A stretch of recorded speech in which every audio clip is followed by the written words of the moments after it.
Hello, everyone, and welcome back to Risen Champion Series Winter 2021 here with the playoffs beginning for the Proving Grounds Tier 2 tournament. My name is Smax, and tonight I'm joined by Alk Battery and Goferino. Starting off the best of 5 segment of our tournament. How are we feeling tonight? Woo!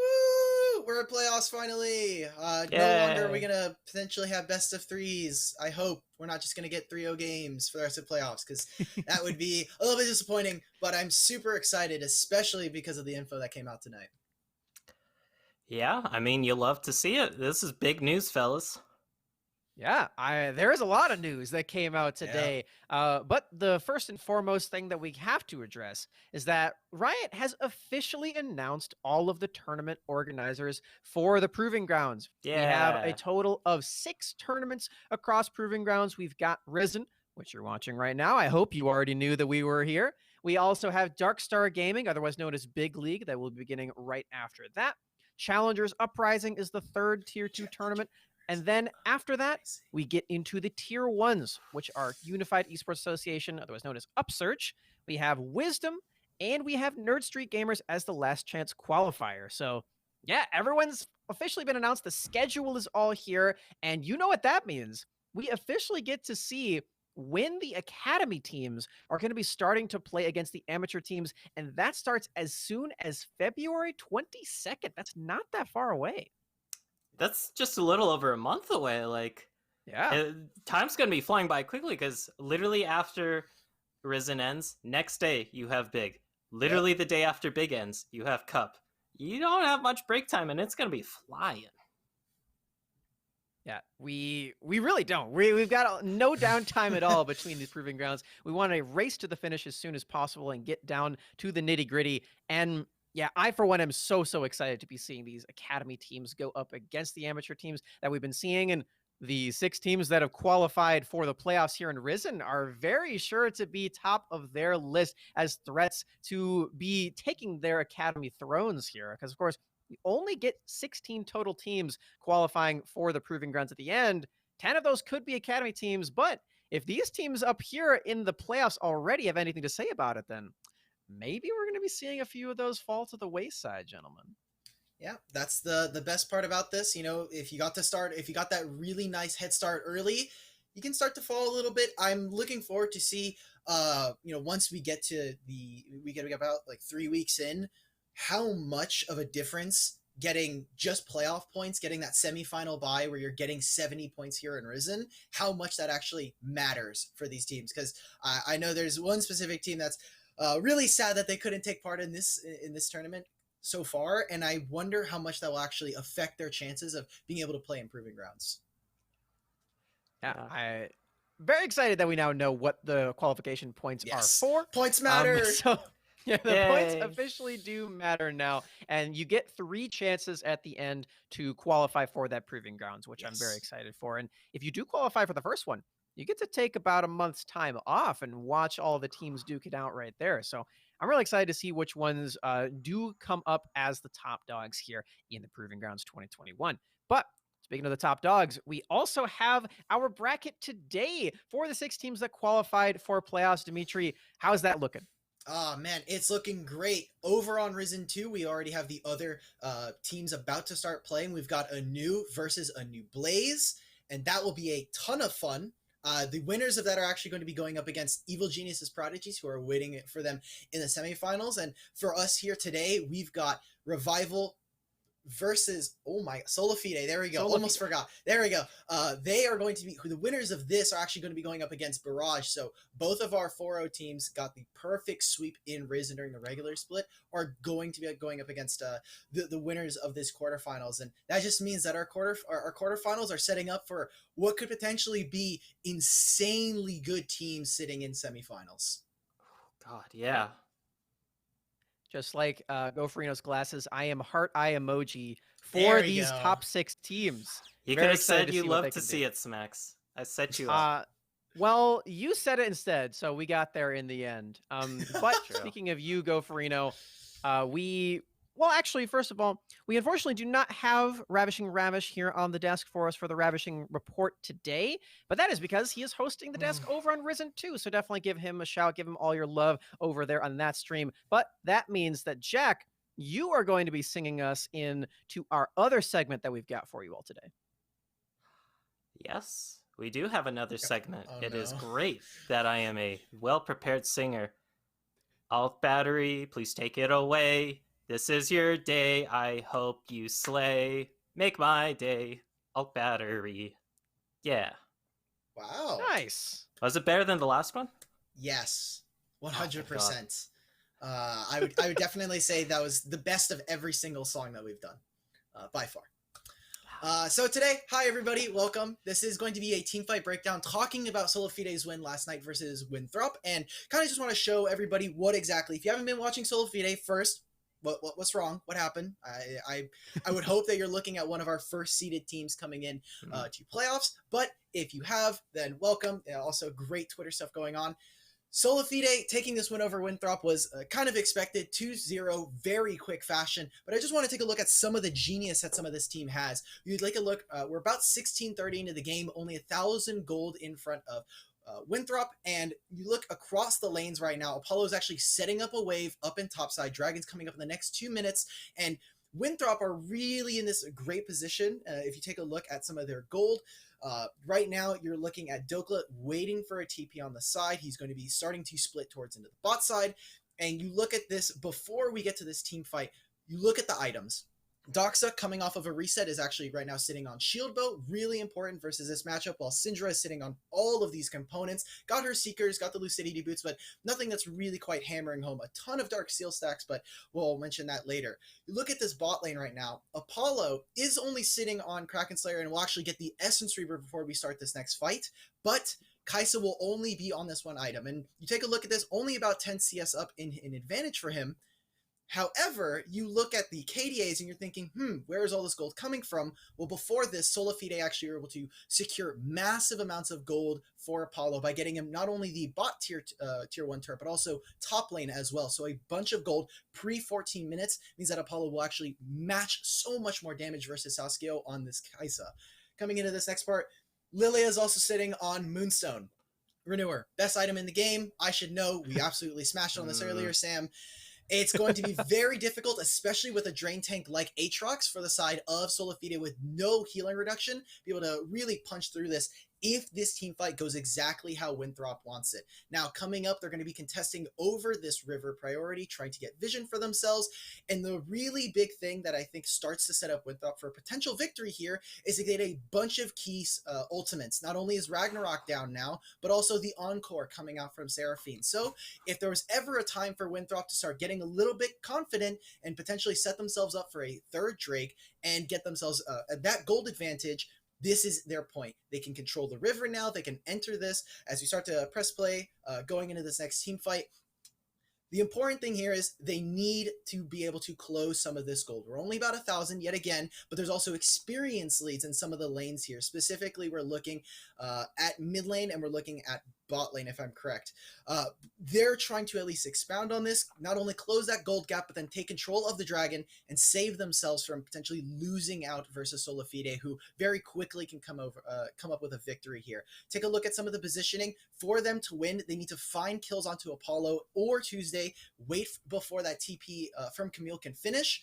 And if they do that, again, they'll be able to expand that experience lead, continue with the gold, and they're already setting up on the flank. You've got the Nautilus, you've got Aatrox ready, Hex Flash is available. Important summoners to note here, there's no flash on Sasuke, so if he was to go in with a Killer Instinct, he's going to have to make it count.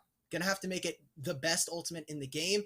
Everybody else's abilities or summoner spells are up that is relevant right now. TP again is waiting for Dokla. So as we get into the fight, just look at some of the positioning from the SolaFide members here. Waiting for Nautilus to come over the wall. Just look at specifically where they are. Also, Rift Herald, really important here for Winston. They're ready to start to set up onto this engage. They find it right onto Zazel. But not only is there a stun, a massive 4-man stun coming out from Tuesday here, the stopwatch coming out from Seraphine and from Zazel means that suddenly no one on Winthrop is able to put any damage down. Dox is going to immediately E back from Yone, and now he's not in a position to do anything because he has no ultimate and no real way to get into this fight. At this point, Winthrop are in a huge amount of trouble because they're going to be down a whole bunch of damage. Their Aatrox is about to be stranded in the middle of their team. And if we start to press play, we'll see this Lilia ultimate do the exact opposite of TSM in Worlds and only land on one person, doing 0 damage. So maybe there is a little bit more, some more similarities than last time. But the entirety of SolaFide just wipe the floor with Winthrop. They not only, after this, are able to get a full ace chasing down all of the members of Winthrop, they then immediately get the Drake, they set the subs up, they have Winston do it solo, they put the Rift Herald down in bot lane, and now they have 2 tier 2 turrets, both in bot and in mid, about to be taken by SolaFide, get themselves a Drake, putting themselves at a 4,000 gold advantage, and from here, SolaFide very quickly win game 1 and go on to take game 2 versus Winthrop, bringing them here to the playoffs. And it was a fantastic game from them. It was getting a little bit dicey, especially in the early game where 4 kills go over to Winthrop, but in the end, SolaFide, yet again, they find a way to claw back from the jaws of defeat, and I'm excited to see what they bring for us today. Awesome. Thank you so much, Alk Battery. That was a segment that we over here at Risen like to call Alk Battery is really smart. So that was only great. Sometimes. Only sometimes. Well, this is one of those times. I mean, you are a mind reader. You can't read or something. Oh, yeah. he can read one thing. Okay. That's my name at the bottom. At twitter.com/AlkBattery. I can read that any day of the week. There you go. Okay. Speaking of Twitter, that game, I saw a problem that there were only 2 Moonstone renewers in that game, whereas earlier today we had a game where there were 3 of them, and it was a lot better. So I think they could maybe take some notes right there. This feels like what is it? What was it? It was from last season. How many of your team have the Death Dance item before the enemy team? So we're comparing Moonstones, and items is broken. Items so disgusting. Yeah. That was pretty amazing. I really like the fact that you highlighted there that they weren't really that far ahead in that game. Yes. And then Tuesday just landed like a super sick scatter of the week. So it's nuts. Pretty good stuff. That was pretty insane. But yeah. Great. I'm really looking forward to seeing if SolaFide can put out some of those same numbers, put out some of those same carry performances on the day. And to get a closer look at that, I believe the best way that we know how to do that is to take a look at some of our duo queue partners that we've selected for today. And you know what? I don't get to go first all that much, so I'm gonna go first today, everyone. Fine. My duo queue partner is Dokla, the big Dokes in the top lane. And, it was pretty easy for me to pick this guy because not only is he one of the most tenured players on the Rift that we're going to be watching today, but he was on TSM. So if there's ever a chance for me to get some TSM merch, then maybe I can be a good little enchanter for him in the bot lane, or maybe on my Mastery 7 Ivern for him, and I can camp him, and I can get some of that TSM merch. So that's what I'm thinking about selfishly for today. Maybe Dokla can get me in on that. But also, I'm just really excited to duo with this guy because how many times have you been in a solo queue game and there's just a top laner that's completely fed out of their mind, and then you look over and their turrets, they're on the tier 2 turret, tier 3 turret in like 13 minutes. That happens to me a lot because top laners are a little bit crazy sometimes. And Dokla's crazy in the good way because he's got all these side lane champions he can come up with. He's known for playing the Yorick in LCS a lot of the time. And I'm excited to have some duo queue adventures with the big Dokes in the top lane. I'm going to be honest, Max. If there's anyone here on the production tonight that's probably going to get free merch from an LCS team, I think it'd be Sam Price because he has a very notable team following him. Oh boy. And last I checked, you don't have any... Also, Sam, you want the TSM merch, you have to be on TSM to get TSM merch. Well, at least shipped to you for free. He probably has a lot of TSM merch just like sitting there, right? And he's not on TSM anymore. Merch, probably fits Dokla. Big chest, huge dude, jacked. I don't know if he'll be able to fit onto you. I think this is getting a little bit of a personal attack. I don't know if this is warranted. And you know what, Dimitri? That means that I'm going to go to Jack second, so you can wait your turn. Man. Jack, what's your duo queue partner? All right. Well, I had to go with a very special player today, Cyber, because just looking over him, man is a fantastic Kha'Zix player, and everyone in solo queue is just whining about, hey, Kha'Zix, he's so broken with that Duskblade. But Cyber, he takes that to a whole nother level, and he's the Kha'Zix you wish you had on your team. But he doesn't just play the Kha'Zix. I know Smax is probably going to hate on me a bit for this pick, because all of Cyber's champions are ones that can fight, ones that can gank, ones that can carry, not ones that can Moonstone renew. And I mean, Cyber, he's going to be the standout player for me on his team tonight. I don't know where I was going with that. I tripped up on my words. There you go, Jack. It's all right. It's about getting to the Nexus, not the journey. Okay. All right. Well, I have some bad news for you, Jack, and that is that SolaFide does have the ability to ban Kha'Zix. So I don't know how well that duo queue partner is going to go for you. Hopefully Kha'Zix stays up for your sake, but we'll find out in the gameplay. Dimitri, what's your duo queue partner? Well, keeping in line, I think I've only voted for mid laners, top laners, and supports.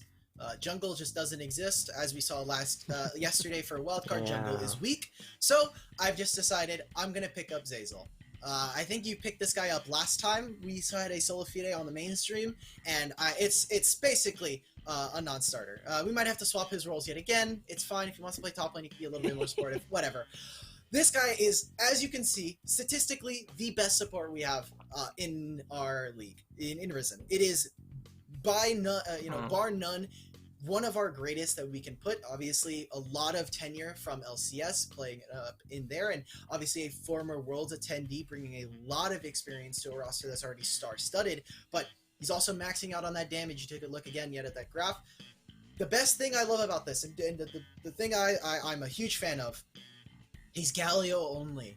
He's not gonna play like random like Lulu. Fine, it's not Moonstone, but I would much rather. It's much easier. Me tank, me fight. I'm just going to try to neutralize some of your laning phase. Go for an ignite, whatever he has to do. All of his games in Risen are almost exclusively Galio with a little bit of Seraphine, like we saw in the last clip, and Thresh. Whatever. The part that I'm most excited about is that I don't have to play bad champs. I don't have to play weird support stuff. I don't have to be like Senna with like Rumble, or I don't have to play like crappy Rel. I don't have to play with that bad champion. So I'm super excited to see Zeyzal yet again trying to take over and try to kind of regain a spot over in LCS, and I'm very, very lucky that I have him as my duo queue partner. Dimitri, that last bit felt like a direct attack at Daption. Are you okay? Oh no, that one was for you. That one was for you. I'm pretty sure the only people we call out here and are named Smax. So wait, but Daption's role was the good. one who's playing Senna Rumble back in summer, and he's the Rel player. And I think you're attacking. His Rel was good. The game we played earlier, I don't want to play with Rel again unless I'm Samira. What do you mean? Wait, my Rel was sick. Your Rel was kind of dog. It's okay. Well, okay. I don't know if he's gonna be able to play Rel if he's queued up in the top lane either way. So I told him he can he's gonna have that problem. It's fine. Yeah, I mean, from what I hear from LS, there are some pretty sweet support champions you can play in the top lane, like Ivern and Soraka with the Moonstaff build. So we'll see if anything comes out of that one, gentlemen. But yeah, I think we got a lot of good options to pick from for our duo queue bit. As always, I think mine won. I think he's going to win. And I think you guys are all going to be sorry. I'm literally on the same team as you. How do I not win? Yeah, but next question, please. Okay. All right, Alk Battery, we're making the questions now. Smacks, why are your opinions so bad? Why are my opinions so bad? Can you be more specific? No. All right. Okay. Come on, Smacks. Reel us in. Come on, man. Okay. I'm sorry. Host Let's take a little bit more of a close look at this matchup on today. Of course, we have a best of 5 this time around against SolaFide and Revival. And I mean, coming into this on paper, I think something that we're all really looking at as being a pretty clear advantage for SolaFide is that they have all of these very experienced players. They have some academy experience, LCS experience, as Dimitri said, Worlds experience for Zeyzal. We can sing the praises of SolaFide for all day long, but Gofrino, I want to hear from you. What's the kind of stuff that we can get excited for Revival?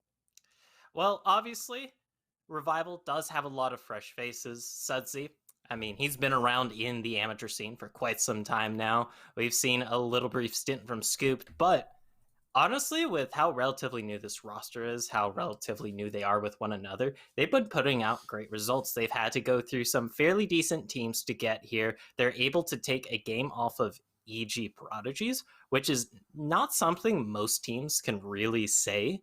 And honestly, like, they have some pretty nice players. You got Concept. He is a solo queue warrior, as our beloved friend and caster Walk put it, but he's been able to play for the team here. He's been on tank duty, but we know he can play those carries. Cyber in the jungle, I mean, I was already singing praises for him. This man, great jungle when it comes to those fighters, and Sudsy, proven household name. All right.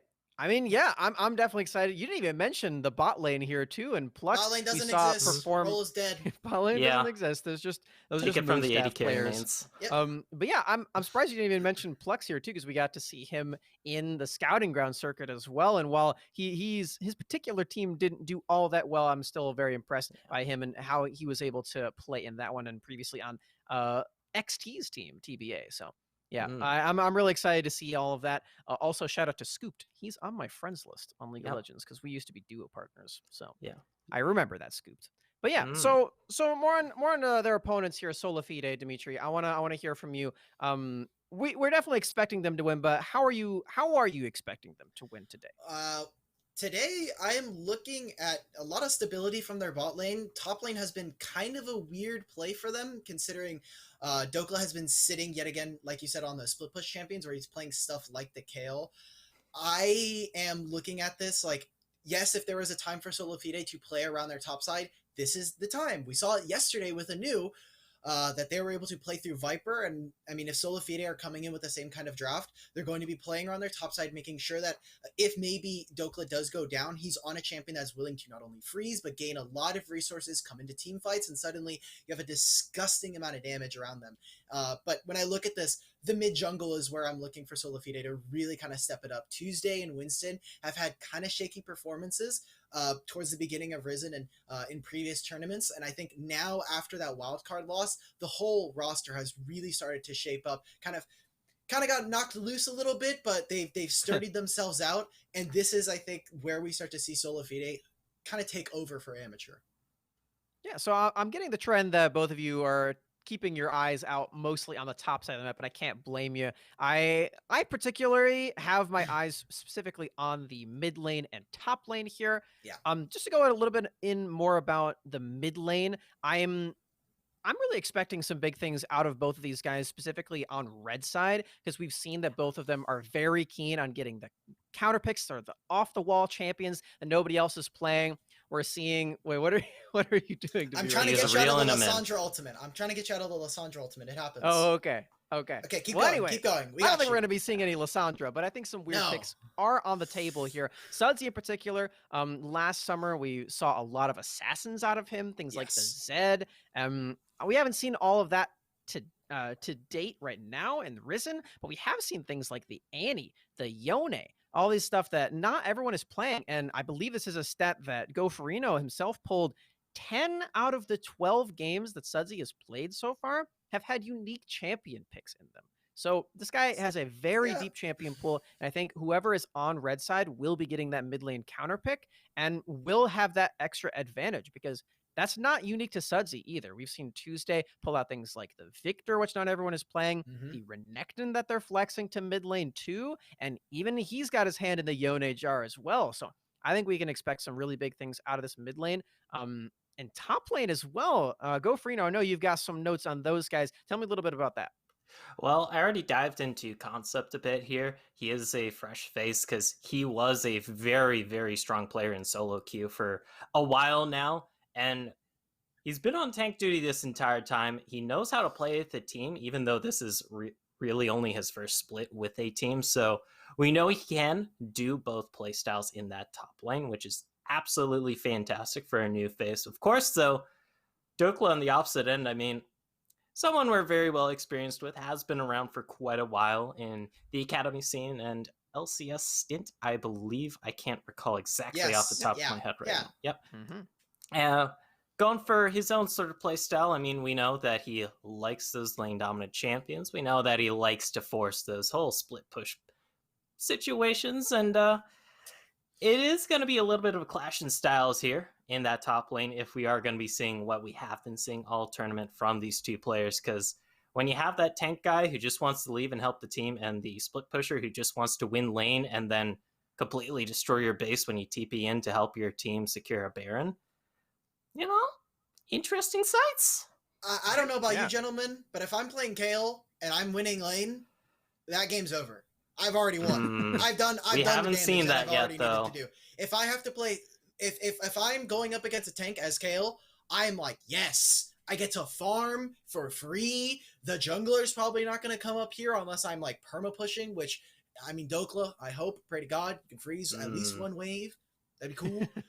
Okay. Yeah, I would be perfect. If I'm him, I'm like, yes, give me a tank matchup. I want to play Kale. I want to play Vayne. Sure, fine. Let me scale. Yeah.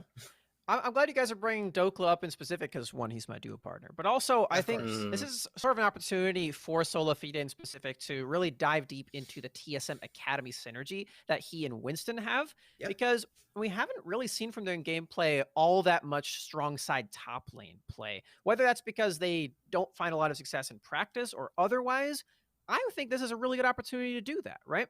The last time I believe we've seen that is in game 1 of the Cup tournament. That was just a little bit ago, like a couple of weeks. So I want to see some more of that, especially against a tank player in concept, right? So I'm really excited to see if that actually does make its way here. But you know what else I'm excited for, gentlemen? I'm excited to see what your predictions are on the day. Jack, I'm going to go to you first. What is your playoffs prediction for this best of 5? Well, SolaFide is going to win. I'm calling it now. Okay. I am a little mixed up between, do I think it's going to be 3-0 or 3-1? Because Revival, they definitely have put in the results. They definitely can show up. It's just SolaFide. They've been showing up more and more ever since they had a little bit of that humble pie from that wildcard loss. They've been tightening up some of the criticisms we had about them because we were kind of worried, like, maybe they're a little too cocky. Maybe they'll affect it, but humble pie does always help with that sore ego tummy, I guess. I don't know. That's a saying. But either way, I do predict SolaFide to take this series very handily. All right. Okay. All right. You're going to have to decide, though, Jack. Is it 3-0 or 3-1? Let me get a coin real quick. Oh, boy. Wait a minute. All right. Well, while he gets the coin, Alk Battery, tell me what your prediction is. I think SolaFide... I really wish we had the image here because it'd be way funnier. 2-1 SolaFide. I don't care if it's a best of 3. We're gonna lose one game at one point. SolaFide are gonna win so hard we won't even need game 3. We're probably game 4. We'll just get to the point. No, they messed. No, they made Alex take it instead. This is so unfair. You just got nay-nayed off. Holy moly. Whatever. I'm not gonna say screw the producers because I don't want to get muted on broadcast. But SolaFide. Big favorites coming into this match, and I think 3-0 is just, everyone is going to be like, oh, maybe Revival can win one game. I don't think so. It's going to be pretty one-sided. Okay. I mean, as you can see, my prediction is also 3-0. It seems like the coin has already decided your fate here, Jack, because you're aligned with us. It's 3-0. Yes. Everyone on the graphic there. But yeah, just to reiterate a little bit here, we... Now that's a call out. I told you keep it. I said keep the prediction. Prediction. Whatever. I don't know. The producers are always right. Yes, I guess. I agree. True. But yeah, just to reiterate what we've already been saying here, I think the top lane and mid lane matchup is going to be the most interesting. But that is because I think we have a lot of confidence in Apollo and Zeyzal to really hold their own in that bot lane specifically. I think that is the lane that is going to be on paper the most one-sided here for SolaFide. If I'm wrong, then I'm wrong. Revival, please prove me wrong, because if we have more than just the 3 matches, then Dimitri is really going to be happy because he's not going to be like, just another boring sweep. Sam, I just want to remind everybody, just so everybody knows, Revival have chosen blue side for game 1. That is really important. I know, Sam, you set it up earlier that Revival were going to be It was going to decide which team was going to get counter pick. I think this is going to be key. If we see SolaFide on red side, I think we might get that carry top laner you were looking for. I think Camille might have to slip through. Well, yeah, it's going to be a tough decision for that if they are going to give Dokla or Tuesday the counter pick, right? Because we were highlighting that Sudsy really likes to get mid lane counter pick. So I'm excited to see which avenue they go with that. And I think it has to be either one of those because like I said, if Sudsy gets mid lane counter pick, he's got a very deep pool. But if you're playing through top lane, then Dokla might want to have the counter pick. So I think they've got a lot of options there. Any final words before we get into the match here, Goferino? No. I have said all I want to say, and my opinion is out there. He's upset that he didn't get his coin flip. Yeah. No, well, I flipped a coin mentally, and producers decided for me, so... There it is again. Well, if you want more opinions from Goferino, then you're just going to have to go back in the VOD to find him. He's not going to reiterate himself. But, we are going to get some more opinions from our casters here in just a little bit. Mad Magical and Chilling Walk are going to be taking us into draft number 1 for this best of 5 between Revival and SolaFide. Take it away, guys.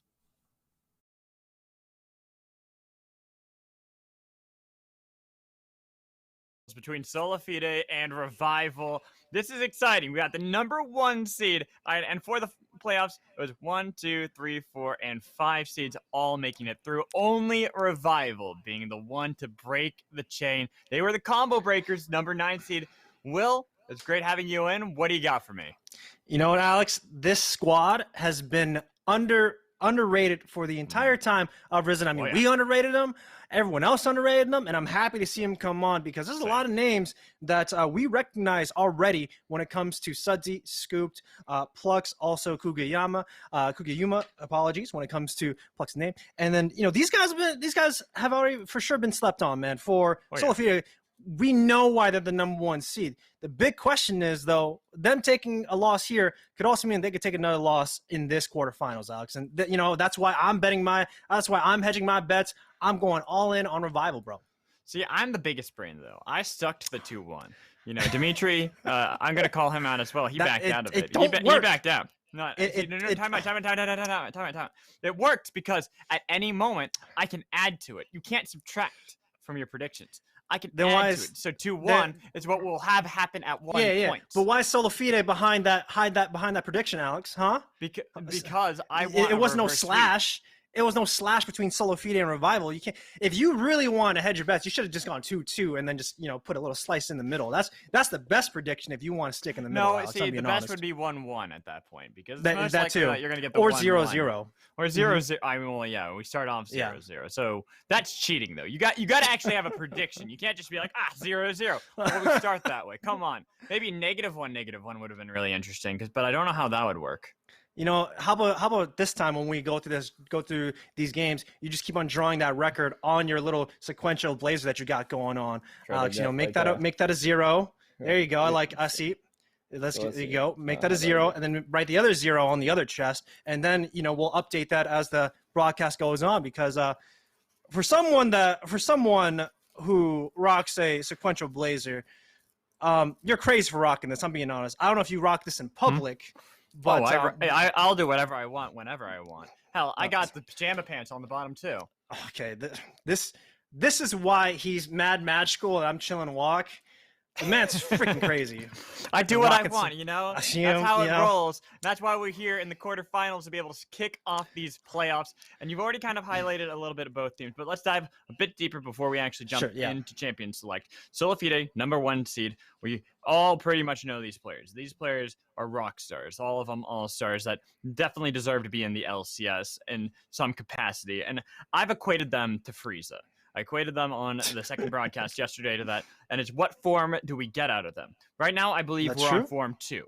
It's only the buffed up form of the little one. We haven't gotten to the lizard looking one, and we haven't gotten to perfect form yet. Yesterday we saw a couple mistakes, but they dominated in the early game, and they dominated through every single lane. So that makes me wonder: are they going to be able to replicate that against Revival here? I mean, they might. They definitely have a chance to. But the thing that you're doing right now, Alex, you're actually painting SolaFide as the villains. of the Proving Ground circuit. Well, if they're Frieza you're here, like the top if dog, they're Frieza, you're always going to be painted as the villain. Then that if SolaFide is Frieza, that means that we'll have to see if Revival is Goku in this series, because I'm always a fan of rooting for the underdog. I'm always the one who's rooting for the young talent coming in. And I want to make sure if they are going to be the ones, hopefully they put on a good fight. Are they going to be, are they going to be the Goku of the series, or are they going to be the Krillin? They could be the Krillin. They could just go 3-0-3 and like die, like get cut in half immediately. Or they actually put up a fight and turn Super Saiyan. It very much could be, and I'd love to see that out of Revival. I mean, the name says it all. They, reviving from the ashes and all that stuff, being the Revival team. And this is a team that has, I think, a very interesting history. I'm so glad to see them in the playoffs. This is actually the series I requested. I really wanted to be able to cast these two teams. I love the storyline coming in from SolaFide. Players that are quote-unquote washed up. I don't believe that at all. No. I think all these players are amazing. I think all of them deserve to be in the LCS. But then you get a team like Revival. You get a bunch of newer players that are kind of trying to make their name. Even if we know them, not everyone out there does. Concept of X as well, in that top lane, being the solo queue warrior. This guy coming in that, as you've claimed it, being like, he can play all these carries in solo queue, but he's playing for the team now, and I love to see it. And that's why it's really cool to see Concept come in to a brand new squad in the split, rocking these tanks and playing for the team. He's a young, humble guy. This is his first experience. And it's great to see him kind of take this step in regards to just learning from some of these veterans that we have on the squad already. Kugiyama playing in Scouting Grounds. Sudzi played for a multitude of amateur teams. And, of course, Scooped playing a lot in 2019. Got second place in the Upsurge Premier League back in 2019. Didn't play in 2020. Now having himself come back. It's really cool to see Concept of X come up and show us how well he can play. This unfortunately, this is going to be the biggest test that he has, because he's playing against Dokla. Right. We've seen him rock that vein. We've seen him rock some really annoying top lane carries. If he's gonna be rocking these tanks, is he able to hold himself in some of these matchups? That's going to be the big question that we're going to have to see when it comes to that top side. And looking at how just yesterday went for them, where they were able to barely edge out a victory against Sinus Please. Hell, the game 3 of that one I think is the most interesting, because for both teams, it was nearly a kill a minute. I think there's a total of 53 kills in a 31-minute game. That is nuts. But at the same time, every single one of the games in that series, you had Concept Effects playing a tank into a split-pushing threat/carry. And he was able to hold his own. He was able to do well and be able to help out the team, which is something that I expect to see replicated here. And to add that on to Alex, when we take a look at Revival and their communication structure, I got some insights of some of the coaching staff that gave in. It's honestly Plux being kind of like the de facto leader of the squad, making the final decision when it comes to these late game scenarios. And we have to kind of keep eyes on him when it comes to these late game scenarios against SolaFide, because if they're able to replicate those kind of situations where they're dealing with the split push threat, dealing with Dokla, and they make the correct calls, trust them. They deserve it. If Plux, if Kugiyama is making those kind of calls and making those victories. Now, I want to talk about my favorite storyline before we jump into Champion Select. Okay. And you were the one who actually told me this. I didn't know this before. Winston and Cyber, both of them attended the University of Western Ontario together.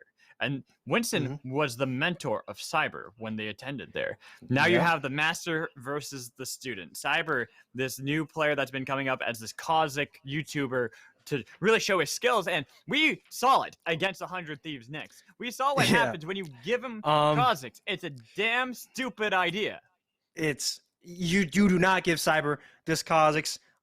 He made a lot of content videos about what Kazakhs should be doing, how Kazakhs should be played. He explored Halo Blades Kazakhs just recently as well. This man is a Kazakhs beast. So I expect SolaFide to ban it. The analyst desk already went through that. You should never give Cyber his Kazakhs. But speaking of Winter and Cyber, even though they have like a mentor-mentee relationship, Mr. Miyagi, if you will, from Winston, according to SolaFide's coaching staff, Winston isn't that afraid of this matchup overall. He's pretty confident in dealing with Cyber and dealing with the shenanigans of what he's going to be going for. Whether he's going to eat those words, we're not too sure. But if Cyber is able to get the mental edge against Winston and potentially get in his head, who knows how this match is going to be? Because if Cyber gets an advantage game 1, gets an advantage game 2, if I'm the one teaching someone and they're getting the better of me, I'm going to be kind of salty. Oh yeah.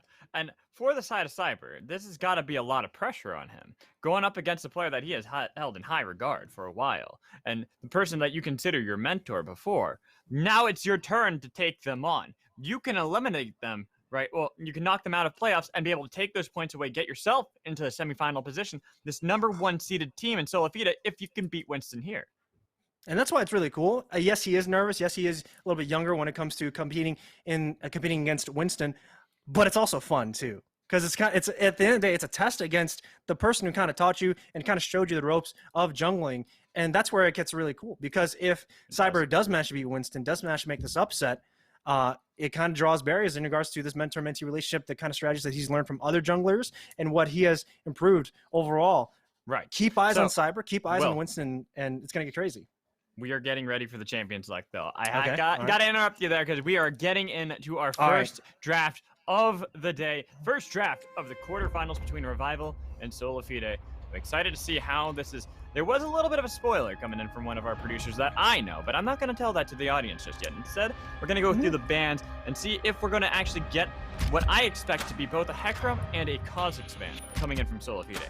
Yeah, we did see Hecarim get banned away from Revival, from Winthrop, surprisingly. So maybe SolaFide has been watching their old VODs. Maybe keep an eye on what type has been playing solo queue.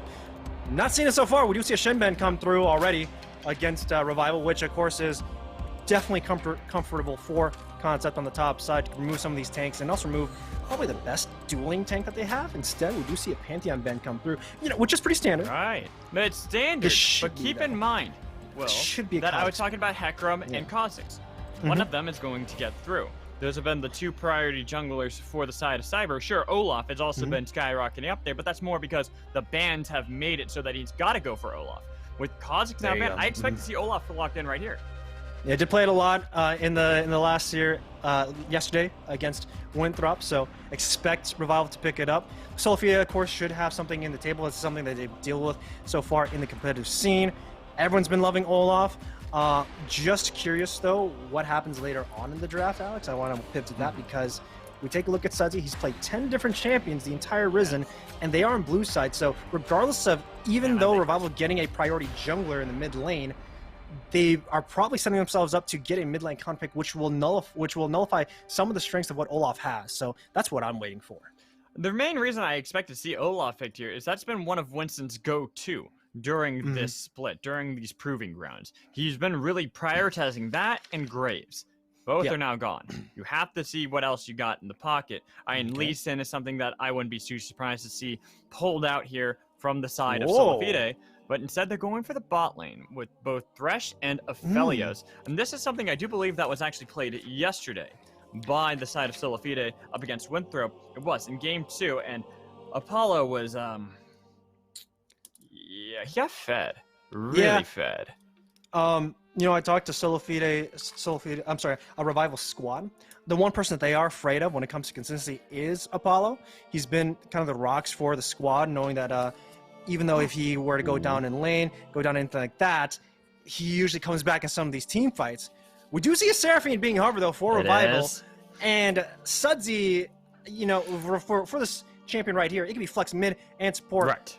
I guarantee Sudsy is someone who can probably pilot this champion in the mid lane, knowing that he's had a gigantic champion ocean for himself so far in the Risen Champions League. There it is. As we do see it get locked in, and also it's a good champion to help out that fellow off. Just pop all the buffs on him. He's gonna run straight through everything. He's gonna slam those axes and beat everyone's head to the ground.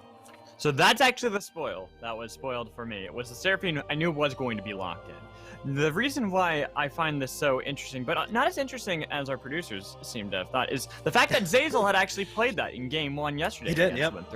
They were able to pick that around the same time that Revival here have locked in. Sure, we know that it's going to be Thresh and Aphelios, but that flexibility that you were just talking about, being able to put Seraphine either mid or support. And I wouldn't put it past either Sudsy or Tuesday to be able to pilot that champion, which is kind of why I love this draft coming in from Revival. You put that Seraphine bot with a Misfortune into Aphelios Thresh, how are they supposed to lane?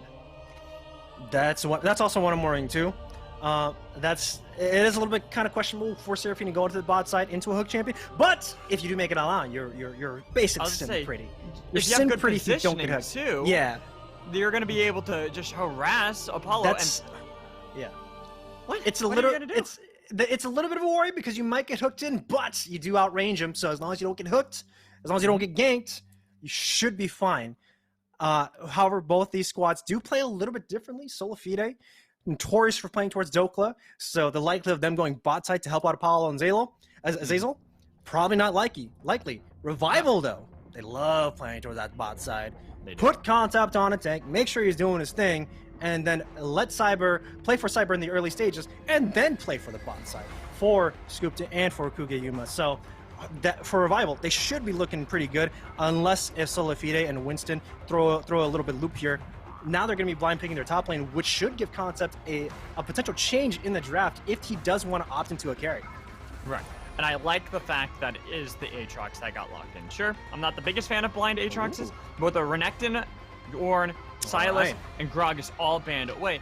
It has allowed them to be able to find out where that Seraphine is going. Now that Orianna has been locked in, they know it's bot lane. It's easier for Tuesday to find that counter matchup. And yeah, I know why you're oohing. We actually get a carry into the hands of Concept. The first time we've gotten to see it here at Risen.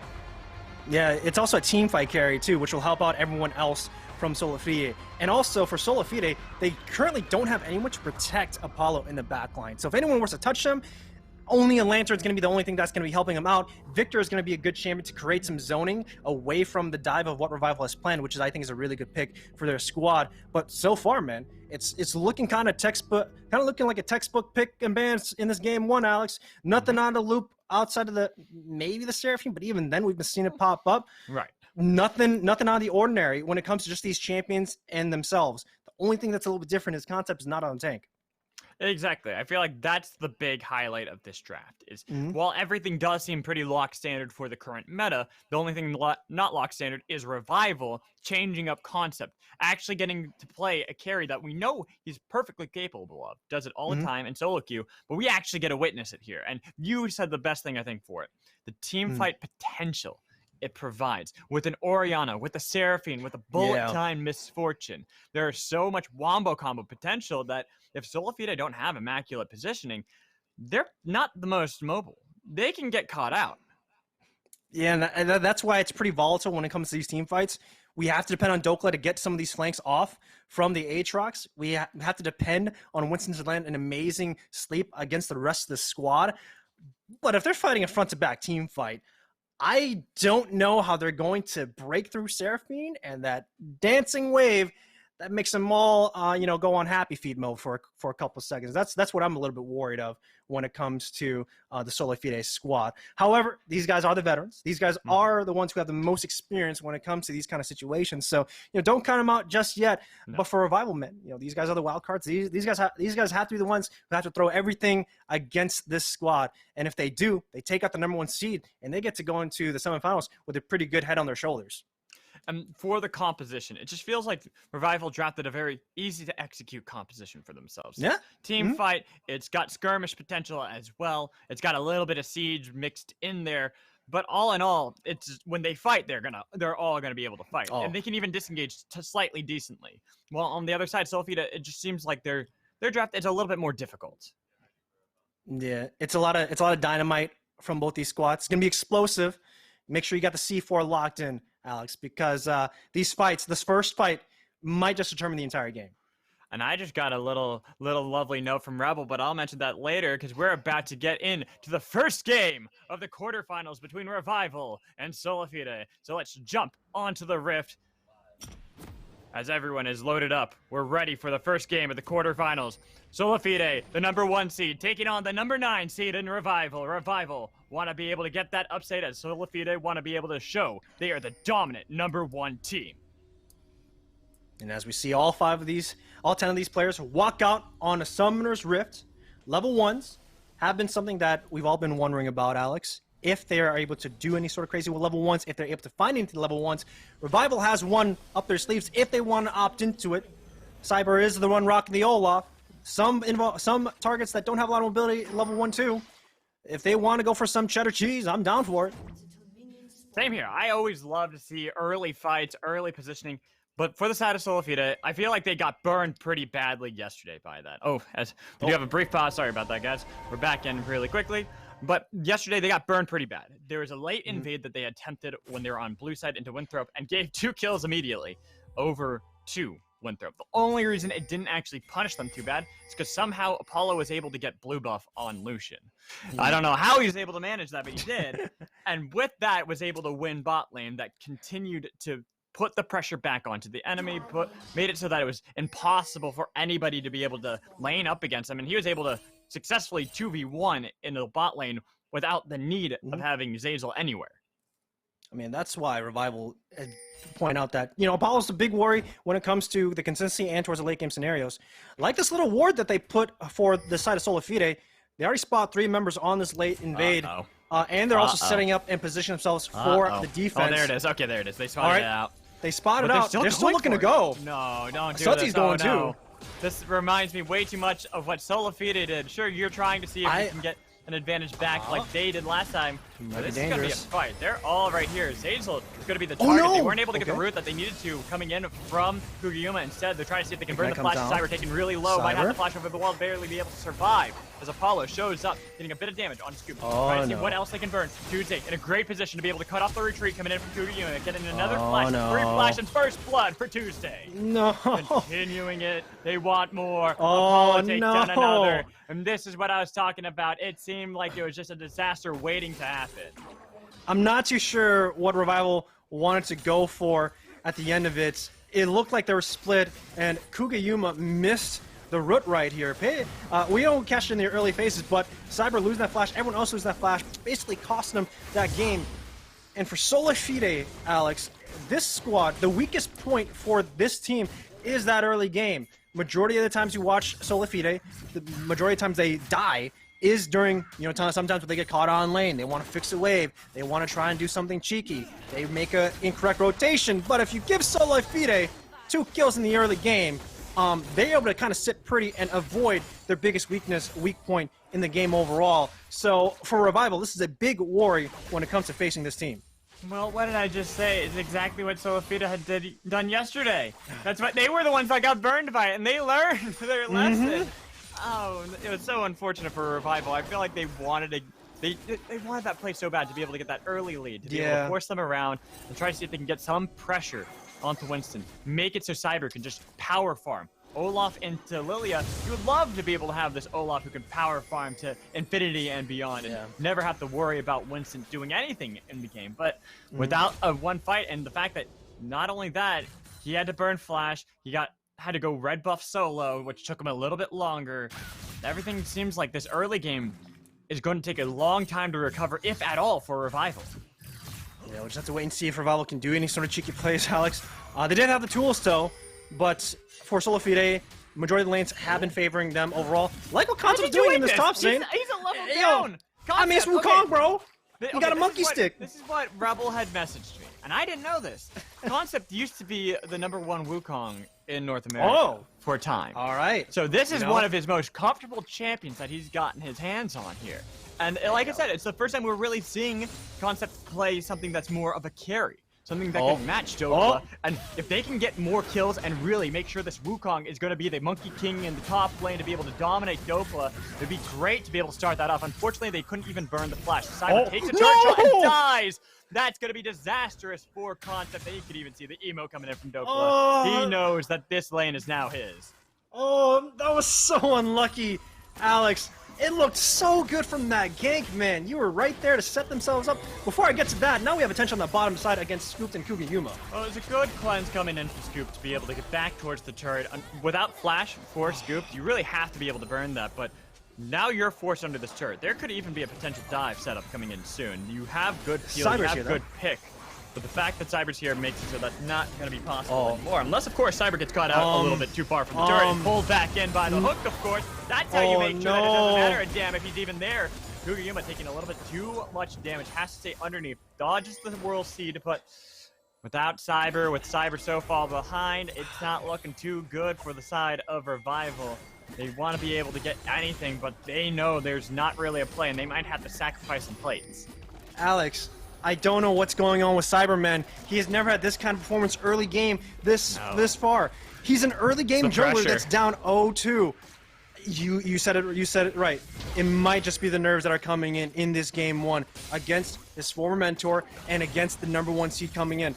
This replay right here was so good, but because Cyber has no flash, because he took a turret shot, Dokla gets double bust for himself, man.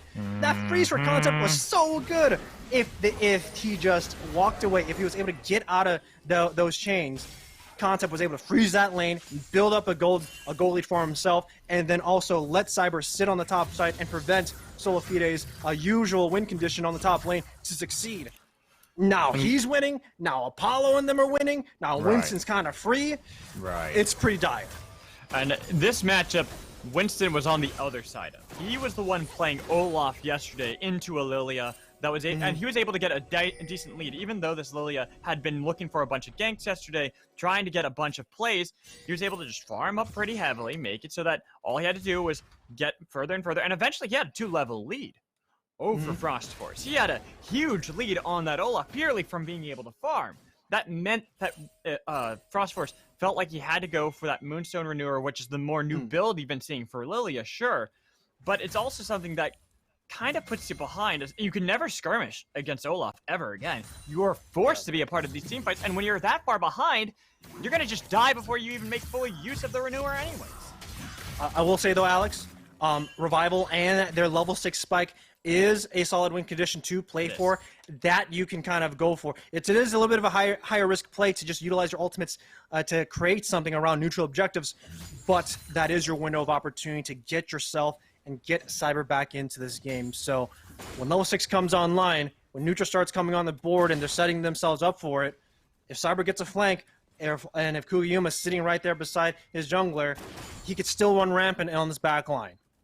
I'm wondering if Winston is going to go for the Moonstone Renewer build, or with a bit of a lead over Cyber, if he's actually going to go back to the old build. Stick with the Lange's Anguish, so you have more damage coming into these fights. Nah, you go Moonstone Renewer.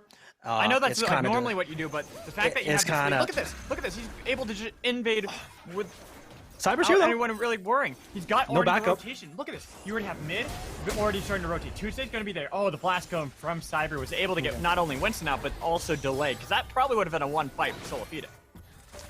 Depending on if they actually want to continue, but it's good that Cyber did manage to defend that red buff. He needs all the camps that he can get at this point, at as much farm as he can go for.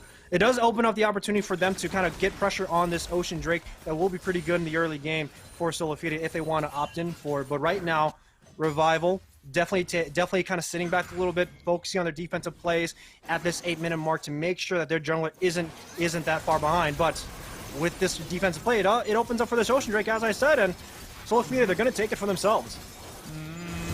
Pretty free. Not really much you have to worry about, and this is reminiscent to how SolaFide played yesterday, where we have the Form 2 Frieza that has been unlocked. They have been winning every single one of their lanes. The only one that was a question mark was going to be that top lane. How that was going to be able to form. Maybe I kind of wondered early on how Scoop and Kugiyuma were going to be able to do, but when you have to burn both your flashes and still die in a invade gone wrong, there's no way you're going to be able to win that lane ever again. That meant only Concept of X was going to be the last bastion of hope for the team, and then Cyber dying underneath with taking a turret shot, giving a free kill to Dokla, means that that's gone. No lane's now going to win. I won't say that yet, Alex. Yes, Dokla did get double buffs. Yes, he has a little bit of CS lead and he has a kill, but it's not over yet. Again, you said the concepts. Well, it's as Cubby said, that ain't over until the fat lady sings. You know what? Maybe, but the fat lady's singing right now because Dokla's getting spinned around and Beybladed. Well, Cyber's here too. He was able to 1v2 last time. He popped the World Ender, and guess who didn't have to burn flash again? That's Dokla, my dude. However, Concept should be able to play around with this HP advantage. I would like for him to. He only has a Doran's Shield and a Doran's Blade, but Dokla only has a Steel Cap, so the level 1, he's still up for those one-on-ones for himself. Surprising that Revival did opt for it. This is a play that they have now started to adopt since playing against Wildcard. Wildcard has been the team when on that victory, when they beat SolaFide that 8, 9, 10-minute mark. They go for this Rift Herald play, and now SolaFide is adopting that strategy, and it's been working well so far when we watch SolaFide play for this Rift Herald, and it's good that they're taking a play out of an amateur team's playbook. Form 2 for them. They're just upgrading each time, and I'm wondering when we'll eventually see that perfect form out of them. Because right now, They don't even need to do that. They're just dominating at the moment. Sure, they were gifted that early lead from that invade, but they've been putting on a masterclass on how to take a lead and continue to exploit that. They're up 3,000 gold, and we're only 11 minutes into the game, Will. Yeah, we'll see what SolaFide and Revival will be doing post this. I'm a little bit curious if SolaFide wants to use their Surf Shuttle on the top side. Will mean that it'll be an injection and go for Tuesday. They are going to. It also does mean that Concept should be able to freeform by himself if he opts into a freeze. However, he is a team fighting Wukong. If he manages to get a good roam off too, it does mean a window of opportunity for Revival to find an opening for themselves. But so far, Revival has been on the defensive end, man. 4K goal, 4.5K behind around 12 minutes is not a sight that you want to see. I like this answer that they're doing on the bottom side, getting some plates for themselves so they can feed themselves some sort of gold and some sort of food in their bellies. But they're going to need a little bit more. Let's see, it's pretty much like they're eating crumbs at this point. They're just getting whatever leftovers are left by the side of SolaFide, while they're the ones who actually got the buffet. Yeah, they definitely look like Hansel and Gretel, Alex. I'm being honest. They're walking around, they're holding their hands together, making sure they can follow their breadcrumbs back to safety as they're still sitting on that defensive end. Yeah, they still haven't even found the house made of candy yet to at least get some food in their bellies. They're waiting on that, trying to find hope. And that's actually what I want to ask you. Where can that salvation possibly come from Revival? As we see, SolaFide, look at this vision ward. Look at this line of vision that they've placed down on the map. How the hell are Revival supposed to do anything? Honestly, Alex, this is where we go into fighting games, right? If you know what the enemy wants to do and you're right there to tackle it, then that's your biggest option to go for. Will, what do you do when you're getting comboed to death? How are you supposed to even get out of the combo? Look at this! Okay, well, first off... One of V3 at the moment. Doko was able to finally flash away and burned the encore from Kugayuma. Look who's on the other side. It's Winston. Sleepy time. No. Time to go to take a nap, but they're not going to be able to follow up. Or the laser pointer almost was able to take down Scooby. Had to be careful because the turret was able to at least focus on him a little bit. With the gravity field, that's the shockwave flashed away by Tuesday to be able to survive. They at least got the stun for now on Sudsy, but nobody wants to follow that up. Instead, they want to back out because look what is coming up in just a few seconds. There's going to be that dragon, but they want to make sure that they're healthy enough to fight it. Honestly, a really smart time to actually look for that fight. Blowing Scoop's flash and cleanse is going to be pretty crucial to allow Douglas to access that back line. You know, we talked about SolaFide not having a good backline defense for the squad. If I'm Revival, I also don't have a pretty solid backline to back up Scoops and back up Sudsy and back up Kugayuma. Revival squad is really good when they're ahead. When they're behind and the enemy has a flanker on the back line, that's not going to be pretty here. And take a look at the gold lead right now. Biggest gap is, of course, going to be Apollo and Scoops. Already getting the Kraken Slayer online, 13 minutes in. Even if Revival were to dive in, you have to deal with a mythic item, Apollo Price, who is looking like he is a messenger for God. I would say more the harbinger of death at this point. He's just looking to see if he's going to be able to rip them apart. I mean, another big lead you didn't get to talk about is Tuesday versus Sudsy right now. And we haven't really gotten to see much. It's because they've kind of just been farming back and forth. But Tuesday's been a part of at least a fight. And he's been a part of the early game. He's been a part of the early game. Gold. Don't forget about that. That's true. He did. But it's a farm lane. It's Oriana Victor, bro. Like... when are we gonna get the farmer Oriana and Victor skins? I want until we see a straight up one-on-one between Sudsy and Tuesday. They're just gonna be playing some Stardew Valley. Hold on. Why can't we get like a skin line based around that for those two? Because we know that's all they're gonna be able to do. That's what I want. Is right now Dokla trying to see if he can heighten the top lane, dives to the dive. That time it worked out for Cyber, and I like that play. Gets him a little bit of gold into the right members. Yeah, but it also means that the second dragon will be going over to SolaFide. This is what has happened for SolaFide when they play topside, is that they usually lose on dragons. It's great to see SolaFide adopt this, where they're kind of seesawing this pressure back into the bottom side. Good job from Sudsy, forcing the heal away, but Revival still has to see if they can crawl and figure out what SolaFide wants to do. Right now, it looks like another turret might be taken. The farm from Kugayuma this time was actually able to deny that for now from Tuesday. All he needs is another minion wave, and he should be able to take that with relative ease. That's, you kind of mentioned it's the farm lane, but whenever you don't see Oriana matched up against that Victor, what's he gonna do? He's just gonna take the turret. Yeah, he's playing PvE. We're going back to the Odyssey days, you know, where we had Odyssey, we had the Star Guardian PvE things. Those are fun, though. I'm not gonna lie, those are actually really fun. I miss those. I miss Doombot, too.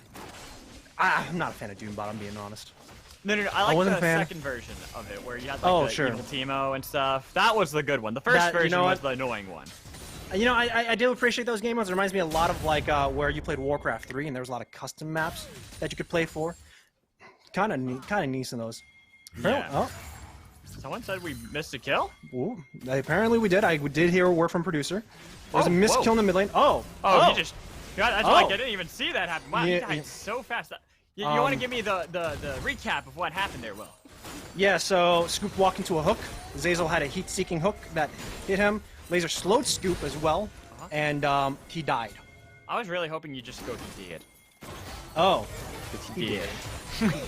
Yeah, I mean, unfortunately for Scoop, you walked into a Victor, and you walked into a Thresh, and you didn't have Flash. He done goofed. He done goofed. The consequences will never be the same. Well, right now SolaFide has a crab on their hands. That's good. I mean, it's expected. I gotta go back to this point. It seems like that line of wards hasn't really changed hands at all. Scoop has learned the lesson this time, not going anywhere near that Victor. He's chilling. Way far. But the problem here is doing nothing, just being completely reactive. You're giving more and more and more and more gold over to the side of SolaFide. In fact, Rift Herald popped, and that's the easiest turn of their life. They're just going to continue to escalate this lead. Sure, you traded it on the bot side, but now that you got Guyuma having to try to flash away to be able to escape and barely doing so, you've allowed it for this Rift Herald to get a second charge, and this time on Hitter.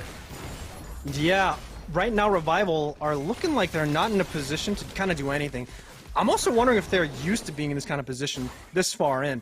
You know, we usually go into scrims, and usually, you know, scrims, of course, aren't really a good example of what goes on in professional play. But before I get to that, we do see a TP flame from Concept. This is what we wanted to see. Was looking for the pick on the Apollo, but it's only the encore on Winston. Going golden to survive. Here comes the gravity field, trying to lock down Concept for so long. Zeyzal barely surviving through the bullet time.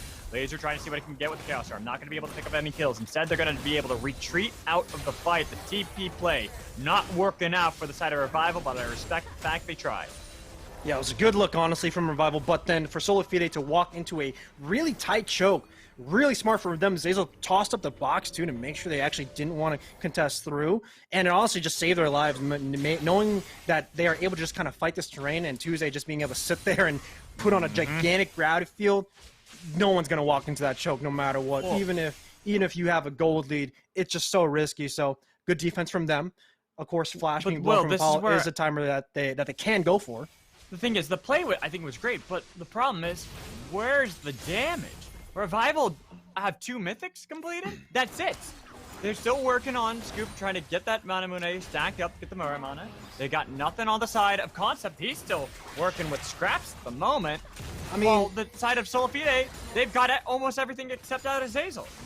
I mean, you can't be like, where's the damage when they can't walk to a choke, Alex? Like, the damage is them getting into that choke and killing them all. And Gravity Field's gonna prevent all that damage from going in. But Scoop landed a beautiful bullet time and it did nothing. You need more. You need the shockwave to come through. You need Cyber to be in the middle, to gore drink everyone, and to smack everyone with those axes. That's fair. That's fair. But you can't, man. That's fair. That's fair. Even though, wait, Joker is TPing bot. Okay. Okay. Ooh, this is a sneaky flank. Yeah. That was a huge shockwave as well, but they're not going to be able to follow that up. Instead, Concept will one lock down in the gravity field, trying to see if he can get Jokla's on flank. A little bit. Jokla, World Ender pop, looking to see if he can take down Sudsy. They got nothing to be able to delay him anymore. He's in the back line, same time as Cyber, taking too much damage, and he's going to die. The first one's the first dash to be Jokla and Kugayuma, both dying nearly at the same time. 3 members still standing on the side of Revival. They want to keep up the fight. Winston's slow. The Dragon is up, and they don't want to give over Soul Point. Yeah, but they do have bullet time on Scoop, so he could try and make a Hail Mary to see if he can cut down everyone as long as he doesn't get hooked from Zeyzal. Hook flies and goes wide, but they're still on this Dragon. Oh, they're not gonna try it. They're gonna back off. Down 2K. Yeah, and they're for sure going to back off, knowing that Scoop is unable to set themselves up for a pretty good bullet time to potentially take out Winston. But for SolaFide, man, this is Soul Point, and they're pushing themselves up to Inferno Drake. I gotta take a look at that replay real quick too, Alex. A little bit crazy when it came to this fight overall. 3-man sleep is what starts everything off. The Shockwave comes in on a 2, which kind of denies a little bit, but then Dokla comes in for this teleport. Exactly. And this is where, for Revival and their communication, it becomes very split. You have Cyber and Kugayuma on the top side while 3 are focusing down Dokla. Of course it's going to be a good victory for SolaFide. I mean, you're taking out 2 members in a trade for 1. That's a good chess game, no matter what. And Apollo Price wasn't touched at all. Right, and the fact that the people you killed, one of which was the jungler. So no smite fight to worry about. Even though Winston's super low, you don't have to worry about Cyber sneaking in there and smiting it away right under their noses. Instead, you just are able to zone away, make sure that SolaFide have full control over the pit, and now they're within soul point. They've gotten themselves in what I consider one of the best situations. When you're 1 dragon away from having that soul, now you, even though they had full control of the map before, you are the ones who get to write the script. Yeah, this is where SolaFide is in a position where they're the most comfortable. 21 minutes in, gigantic gold lead coming in as well. They don't have to do anything, Alex. I'm being honest. They could just sit there and farm all the lanes, freeze all the lanes, and let Revival make some forced errors on their side because of the feeling of being desperate here. Hook's going to land, not going to burn Cyber's Ragnarok, which is good, but the more Revival is just burning Warks to just kind of advance forward, that's more gold being drained from their pocket. Concept's going to find an opening on Tuesday, but you talk about damage, Alex. Concept is losing this. He's got the Gorge ring for sure. Uses Cyclone again, but look who's showing up. Dokla to scare him away, and the damage coming in from Tuesday as they chase him down with the Darkened Blade landing once, the Chains landing twice. Not going to be able to get that, but they got the 3rd one, and they got the kill on the Concept. Yeah, unfortunate. Concept thought he could take that 1-on-1. He can. Dokla's in enemy territory right now, but luckily that he walks away without taking turret aggro. Just means, though, that SolaFide now has an option to get a lot of control on the top side quadrant to set themselves up for this Baron if they even want it. Remember, SolaFide doesn't even need that Baron at this point to end the game. They can continue just farming it out, taking some of these camps because of how much of a lead that they have. Well, this feels like it's no longer just Form 2 SolaFide. This feels like we have upgraded.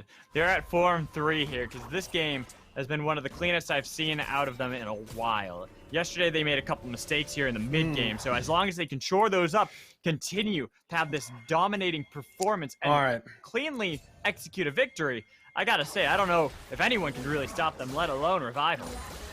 You know, when Goku fought Frieza, he did get his butt beat. I'm being honest. He did get beat. It required him to lose his best friend. I don't know who Revival's best friend is in the Amateur League, but, you know, maybe Revival is the best friend and there's a Goku somewhere else in the Proving Ground setup. Right. We don't know just yet, but we have to wait for how the series develops. Yeah, exactly. Again, they could be the Krillin in this set, and then we have Goku coming in hot to make sure that he avenges his best friend. Or we do see Revival turn on Super Saiyan, go KO Ken in Game 2, and maybe come up with a little bit of an upset.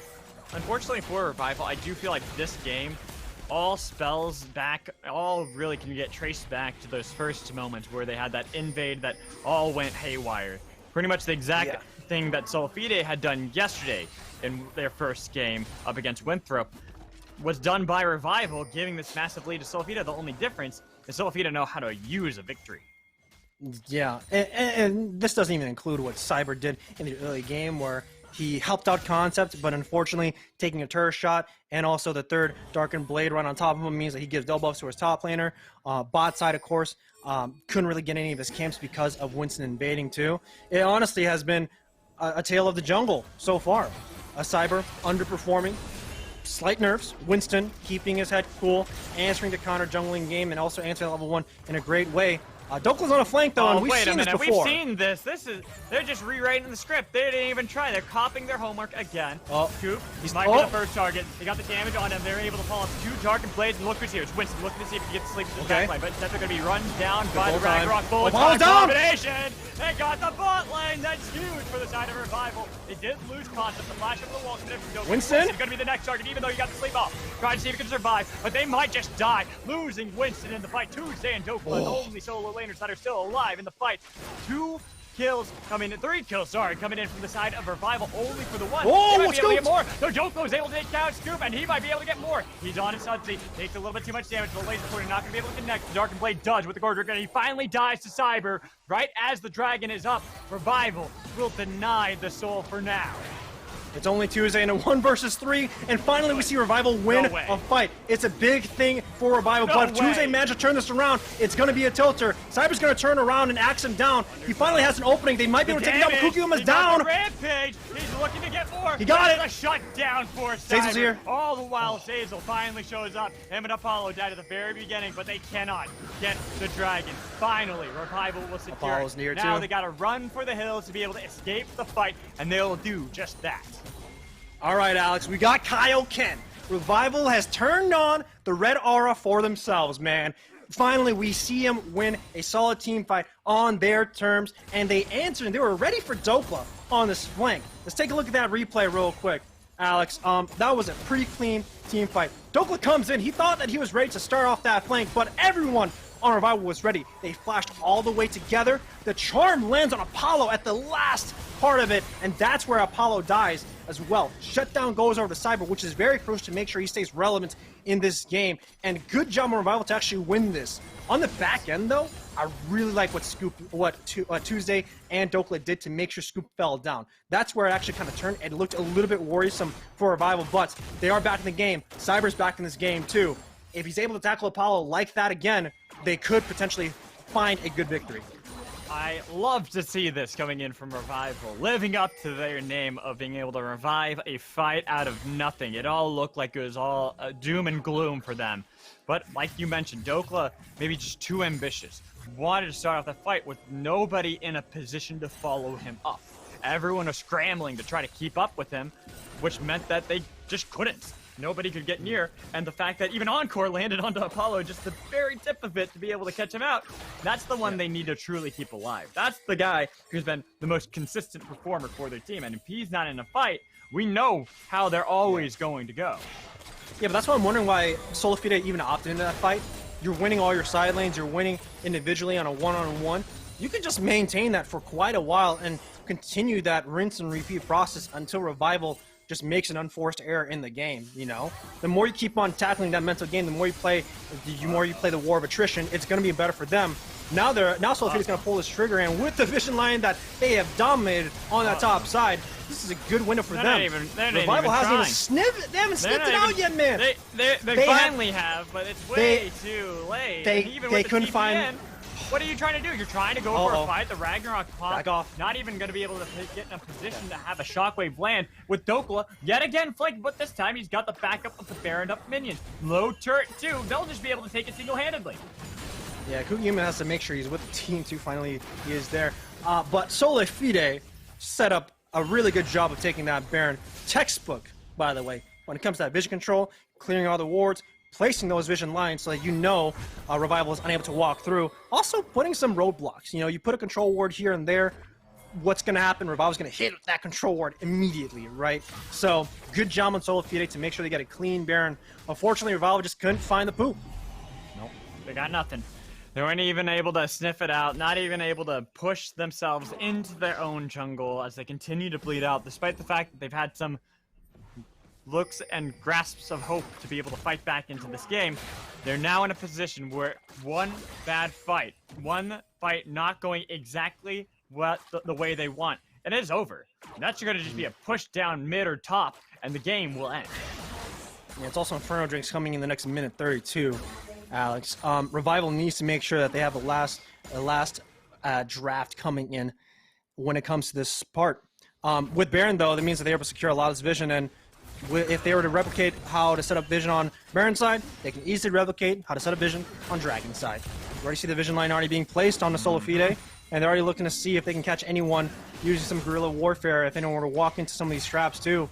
But this next Dragon, man, I don't think Revival can risk giving this up, and if they don't want to risk it up, they're going to walk into enemy line, enemy fire, and they're going to give away their positioning. And for now, Revival are just trying to play the waiting game, trying to have the counter siege so they can survive and get a little bit of gold back into their pockets. But you can already tell they've got really nothing left, no control of the map. They've been sieged out of every aspect, every avenue to be able to fight back against SolaFide. Yeah, I wonder why SolaFide is giving up some of this mid lane priority, though. Maybe they're kind of seeing if they can open up the gates for Dokla to find a flank. But Tuesday might get caught out. Maybe they're just trying to see if they can bait out a fight. Look at the damage they already got. TP coming in from Dokla as he's going to Charm in the back line. Going to see if they can get Dazel. And they take down Apollo again. Even though Dokla is able to be a hero and get the flash out of Scoop, chase him down. The rest, Sudsy and Kugayuma trying their best against Chaos Storm, but Tuesday's just too much for them to deal with as he gets the quadra kill, and that is gonna be the game. When one SolaFide falls down, another one comes back up, man. They take down Apollo. It was a really good time to find an opening, but Tuesday, he was left untouched the entire time. He gets a quadra kill for himself. Like, goddamn. You have to answer Tuesday, answer Dokla, you have to answer all these damage dealers on SolaFide. You know, good job on Revival for tackling one, but unfortunately, the game was at a point where anyone on SolaFide could have carried, and it goes to show. Okay, looks like they're not going to be able to win just yet. Even though that was a pretty decisive fight, we have a replay that we can at least watch for now to be able to see how that's going to go. Well, it should be an Infernal Soul picked up. Yeah, this is where Tuesday gets jumped on. He does get Lantern away, but pay attention to where Tuesday is. And to also look at where Kugayama lands his ultimate. Gets on too, but Tuesday is just going in and out of this bushes, and he's sitting there by himself. With the speed boost of the face rush means he's able to walk forward and take down a lot of members along the way. Scoop fall, of course, falls on Dokla, but this was Tuesday's show all day. Barely touched through it all. And Kugayuma died during that replay. Just gets found out by Dokla, and, you know, Pop World Ender, chase him down. No way to survive. It's an unfortunate life of Seraphine right now. Might be popular on Instagram, but not so popular here on the Rift. You know what? I'm not too sure what Revival should do here. You see the Sad B? It's a little unfortunate. Hook goes wide from Zazel, but this should be a clean close, Alex. Right. It's right now a 10,000 gold lead for SolaFide. They've already got themselves an opened up mid. They have an open inhibitor top. They can push these minions. They don't even need the Baron at this point because there's really not going to be that fight that can come in from Revival unless a miracle can happen again. But when Sudsy just gets caught out like that, that's over. This game is done. Even with one more fight, Apollo having to go. Good bullet time. Dies again, trying to see if they can turn it around, but we have to keep an eye on. Where's Tuesday? Tuesday! He's got the laser and he's taking him down. He got unfocused yet again, and he wipes the floor with Revival. Man, I thought Revival had a potential chance off that bullet time, but no, it wasn't even close, man. All of the damage dealers from SolaFide making sure they survive. Winston, of course, being alive too, and pretty unfortunate, man. Let's hope and see if Revival can go back to the drawing board, fix up that level 1 shenanigans that they had planned against SolaFide. If it went off, man, it would have been really good for Revival. But you're coin flipping the game on a potential 50-50 from SolaFide, and SolaFide was just on the ball. Like, they set up the vision, they were ready for the counterattack, and for Revival, they committed. Like, you know, they swept it. They swept that bottom river bush, and they're like, you know what, it's all good. They're not ready. Right, and that, I think, was really what spelled doom for Revival. You saw some glimpses, some silver linings throughout the game that, had they not been in a hole for so long, had they not been trying to claw themselves out of that muddy ditch, they probably would have actually been able to put up a real fight against SolaFide. And this is where, you know, you hate to say the game was lost from moment one, but kind of was lost from moment one. It wasn't lost from moment one. It was like a big disadvantage at moment one. I think it was lost the moment when Cyber went up top side and then died and then went back to bot side and then died again. Like, he died twice.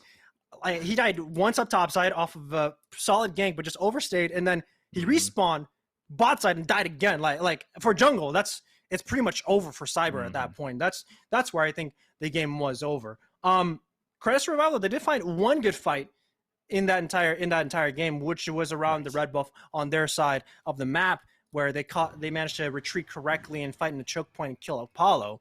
But it didn't really matter because of the goalie that they had individually when it came across the board for SolaFide. Exactly, and that's the thing. For the side of Revival, one fight is not going to be enough. You're in a position now that not only do you have to win that one fight, but you have to win every single fight from then on out. Otherwise, it's over. SolaFide only had to win the one. They got the one, and sure, you know, the game dragged on a little bit longer. But once they won that fight, there wasn't really any hope for Revival to win unless there's an absolute throw. Yeah, Alex, it's basically like you're playing Smash and you're down to your last stock and you're playing against a dude that has 3 stocks sitting in his pocket, man. Like, it's not fun. You have to try and make a miracle play to take out all 3 stocks back to back to back. Unless you're that good, it's near impossible.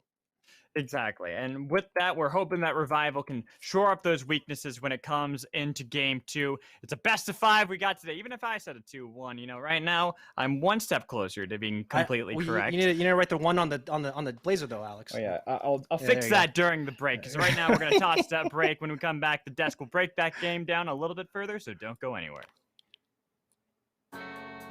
SolaFide, the number 1 seed, taking on the number 9 seed in Revival. Revival want to be able to get that upset as SolaFide won Tuesday in a great position to be able to cut off the retreat coming in from Kugi Unit, getting another flash, 3 flash and first blood for Tuesday.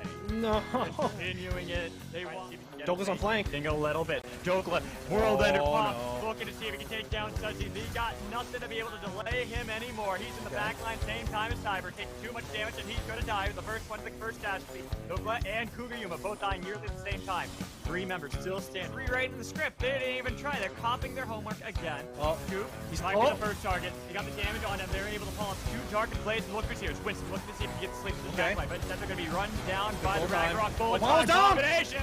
They got the bot lane. That's huge for the side of Revival. He did lose concept. The flash over the wall. Winston is going to be the next target, even though he got the sleep off. Trying to see if he can survive, but they might just die. Losing Winston. They're just trying to see if they can beat it out of fight. Look at the damage they already got. TP coming in from Dokla. He's going to Charm in the back line. Going to see if they can get Dazel. And Apollo's they down. take down Apollo again. Even though Dokla is able to be a hero, get the flash out of Scoop to chase him down.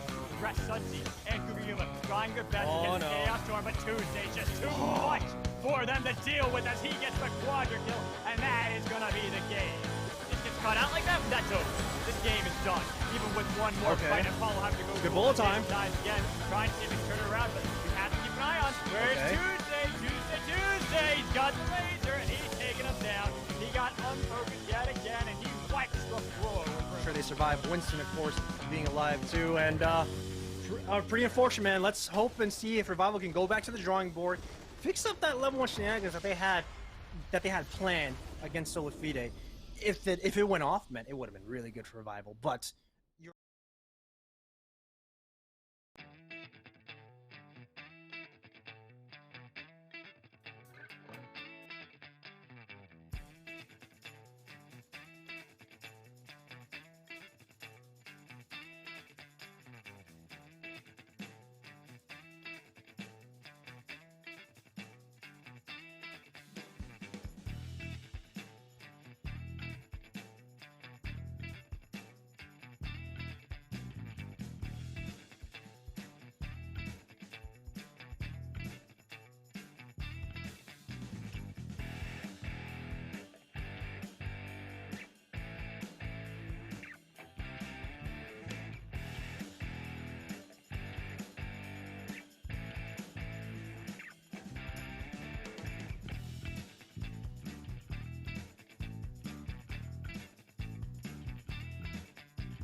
Hello, everyone, and welcome back to the Risen Champions Series Analyst Desk, where we're just coming off of that dominant victory off of game number 1 from SolaFide. Gentlemen, that was not very close whatsoever. We did so much prep. We did so much planning. And then what happened? The level 1 happened.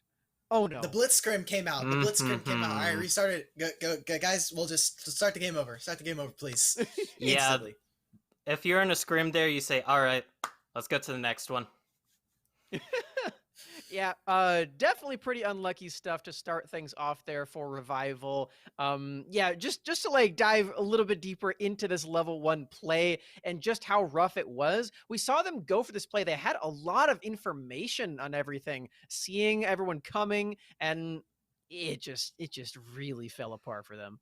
Yeah, because keep in mind, Revival opted into this after they cleared out that ward in that bot lane bush, and just means SolaFide is like, all right, let's just send the whole squad down. Squad meet up. Yeah. 2 kills, level 1 for both your carries. Yeah, that's a good start for SolaFide. Revival, I know this is results-based analysis, but that ain't it, Chief. Yep. Yeah, I mean, that's really all you can say right there. Like I said, we did all this prep. We did a full 30-minute pre-show for these teams, only to just like throw it all away in the first level. But you know, it was a solid attempt. They did have the early game advantage with the Olaf, but looking at their draft that they picked for this game here, Dimitri, we saw that they had kind of a team fight composition. Feels like if they just kind of cooled their jets early, then maybe this would have gone a lot better for them. I mean, you give this to any of our other top teams, and suddenly we are singing their praises of this draft. They got the Olaf. SolaFide very willingly then take the Lilia, which was very strange to us. They get an amazing topside matchup for themselves. And finally, we get to see more Misfortune. Sadly, it's up against Aphelios, which, of course, you've said time and time again, we're not going to be too much of a broken record on that. But Revival's draft is pretty good. We love to see it. It's exactly what we want. Great system of delivery for Orianna as well. And you have some flexibility in whether you want to go that Moonstone build. So on paper, this was fantastic. However, that early game is exactly what SolaFide needed to kind of just get the ball rolling for themselves, immediately put Cyber into the trash can, and he then also dunked on himself by going top lane and helping out Dokla. Oh. Your duo Q, our duo Q partners on both sides of me right now had a big hand in how this game ended up shaping up. Yeah, it was a rough going. It was a rough going. Yeah, just taking a look at that play as well, we got to see Dokla put on the outplay pants in the 1v2 on his Aatrox, and just like you mentioned, Alk Battery, go Farino, your duo Q partner. I'm just going to say you got duo gapped in that play right there. Big Dokes coming out with the slams. I've been result-based analyst gapped, and I feel bad. Jack, all I'm going to say is I know if I'm Concept of X right there, immediately talking about Solo Q Warrior, well, he goes into chat, jungle diff, instantly. Sadly, I think Riot is checking the chat logs for player toxicity, so he'll have to be Well, I don't know how it could be results based, Jack. If we picked our duels before this game even happened, it's not in the script there.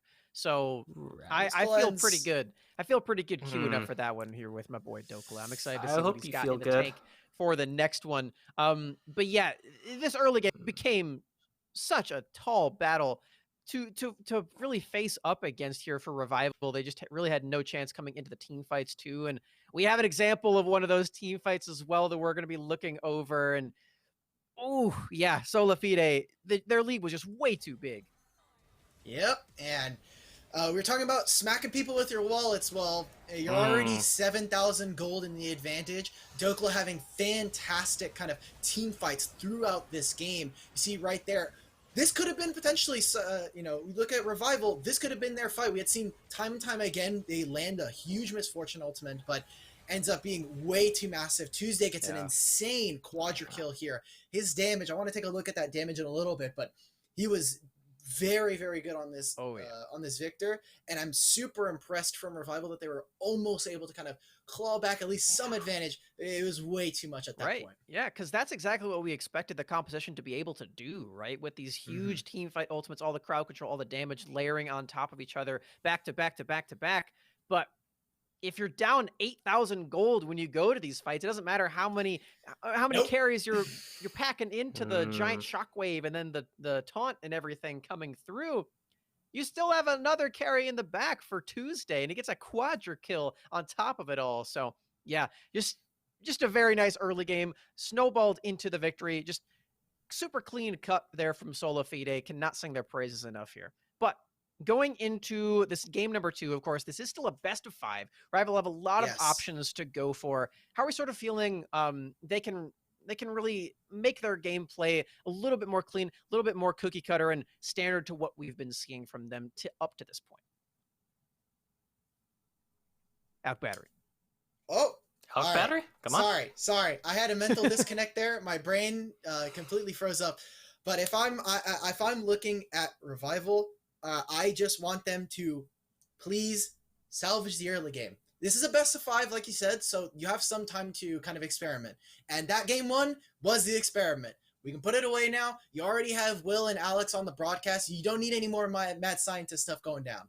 Just cookie cutter level 1. Make sure that you're staying in the driver's seat and not immediately taking yourself out of the vehicle before you can even get into the game. All right, yeah. I'm definitely looking forward to seeing if Revival can pull out some stuff that we've been seeing them play up until this point in that Swiss format that did get them all the way to the playoffs. So let's see if they can put their money where their mouth is. They made it all the way this far. Let's see if they can take down the giant SolaFide team. Take it away, the casters. Hey guys, welcome back in. We're here ready for game 2. Man, that first game, it started off really rough for Revival. They got hope though. I believe that they can revive in this one. They will be the phoenixes that fly away. As long as they don't invade at level 1 again. Alex, if this is like you said, Frieza versus Krillin, this is only like this is out of a 12 episode fight. This is only like episode 5 right now. Okay, time we out. Still got to fights were like 20 episodes apiece. Okay, 20 episodes. It don't matter. We're not even close to the conclusion yet. True. Okay, we still got some time. We still got the episode building up where it's only just like it's just a little bit to the rising action. That's all it is, guys. Revival still has a chance to come back in. But if I have one thing to tell them, it's all on the Itenzi in Mangas. Just don't do that level 1 again, man. It's all on the Itenzi, and then it should be okay. All right. Let's make sure we have a clean level 1. Let's make sure we don't do anything crazy, and then everything should be okay for them. All right. I mean, hopefully that's going to be the case. I have faith though in SolaFide. On the other hand, I think after that first game, they've proven why they are the number 1 seed. Couple hiccups, a couple disjointed fights.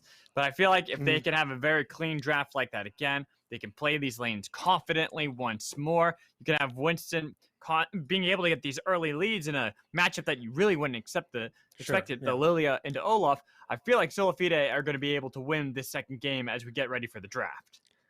I mean, game 1 was all determined level 1, a minute 30 in. If the game decided a minute 30 in, there's gonna be something going on, right? We're not gonna have a gigantic anime climax if everything's just decided in a minute 30, okay? Or maybe in a 4-minute mark. I want things to be decided at 20 minutes, so everything has a clean game. We are hopping into picking bands right now, as I have to see what they're gonna be changing. Revival now has the right side though, and we did speak that right side for both these teams is probably a lot more valuable, specifically knowing that you do get counterpick for your mid lane. It didn't really matter much in game 1 because mid laners were just playing farm game, but it could matter game 2 because Subsidy got a lot of things in his arsenal. Well, right now as we see the bans, I mean, 2 bans that we saw last time, both Shen and Kozik's gonna be benched once more, but Olaf from Revival, they've decided that they want to ban that first. I kind of expect that though. Whenever you're on blue side, if Olaf's left open, it's one of those first picks. It's something that's pretty easy to telegraph. Everyone knows it from a mile away. And if you happen to not choose it, well, then red side gets it. It usually isn't plug and play though, and I think that's a big misconception about Olaf B1 when it's first pick. The difference is that for blue side, you can just kind of make a composition around the Olaf, and it just kind of wins. You kind of have to build a solid anti-Olaf composition to make sure it works. But with Olaf being gone, with Pantheon being gone, Kaisa is on the table. That's what I was wondering, why Kaisa wasn't picked up from SolaFide on red side, knowing that they were able to pick it up instead they picked the Aphelios. But with Kaisa on the table, it definitely means that you're able to kind of just be very fluid at this point, knowing that Kaisa, usually is a champion that goes all the way in, but so far we've seen a lot of Kaisa players and the way they pilot, it definitely also works well in positions where she can just kind of kite away. Right, but it does also feel like SolaFide like the Aphelios red side. They prefer that over Kaisa, but they do like Kaisa. Ball is more than confident playing in that champion, as you can see from this first draft. And I feel like that actually is probably one of the best picks you can go for. With 2, 3 jungle bans, technically 4 if you count Pantheon as well, it means that you want to be able to get that counter. You knew that the Hecarim that you left open was going to be probably the option. We haven't really seen Cyber play Lilia. The Hecarim, though, that is definitely an option. The only problem with it, they do prefer to play that Hecarim with Shen that got banned immediately. Yeah, I know you just speak about this a lot, Alex, in game 1 in draft, where Cyber loves the pony. He loves trying to see if he can get going all the way in and tackle the back line. And of course, you did mention that Shen is usually paired along with it. Now I'm wondering what other kind of global that they have that can pair along with it. Says he has rocked the Galley before. It's one of his most played out of the entire champ pool that he's played. That is one of his most played. It is a Galley that can help out the Hecarim when he dives in. But SolaFide, I'm liking this pivot, man. They're picking the Gragas to kind of be fluid when it comes to disengage or engage, and knowing that Lilia potentially could be locked in for Winston, this Gragas could still technically be a flex for top and for bottom. We've seen Dokla pilot it before, albeit he didn't really succeed on it. True. Not the best performance. I'd expect it more likely for Zeyzal. I just feel like Zeyzal likes to play more of those all-in type champions. He's someone who likes to try to cause chaos in the middle of a fight and really disrupt things, so it's something that I do like in his hands, but it's not guaranteed. Could be for Dokla, as you mentioned. Could be flex around, and I will say there is one thing as that is being hovered. I want to see if it is locked in here. We did actually get told that Galio is not Galio. Galio is Seraphine. So even though you see the ban on Seraphine there and you pick the pick of Galio, it's actually the other way around. Yeah, it's a swap. So they're picking the Seraphine, they're banning the Galio away, okay? Or they're hovering the Galio away. So just want to get clarity for all y'all. The Seraphine still potentially is a flex for themselves, however, so keep that in mind when we go for the rest of it. Not banning the Galio.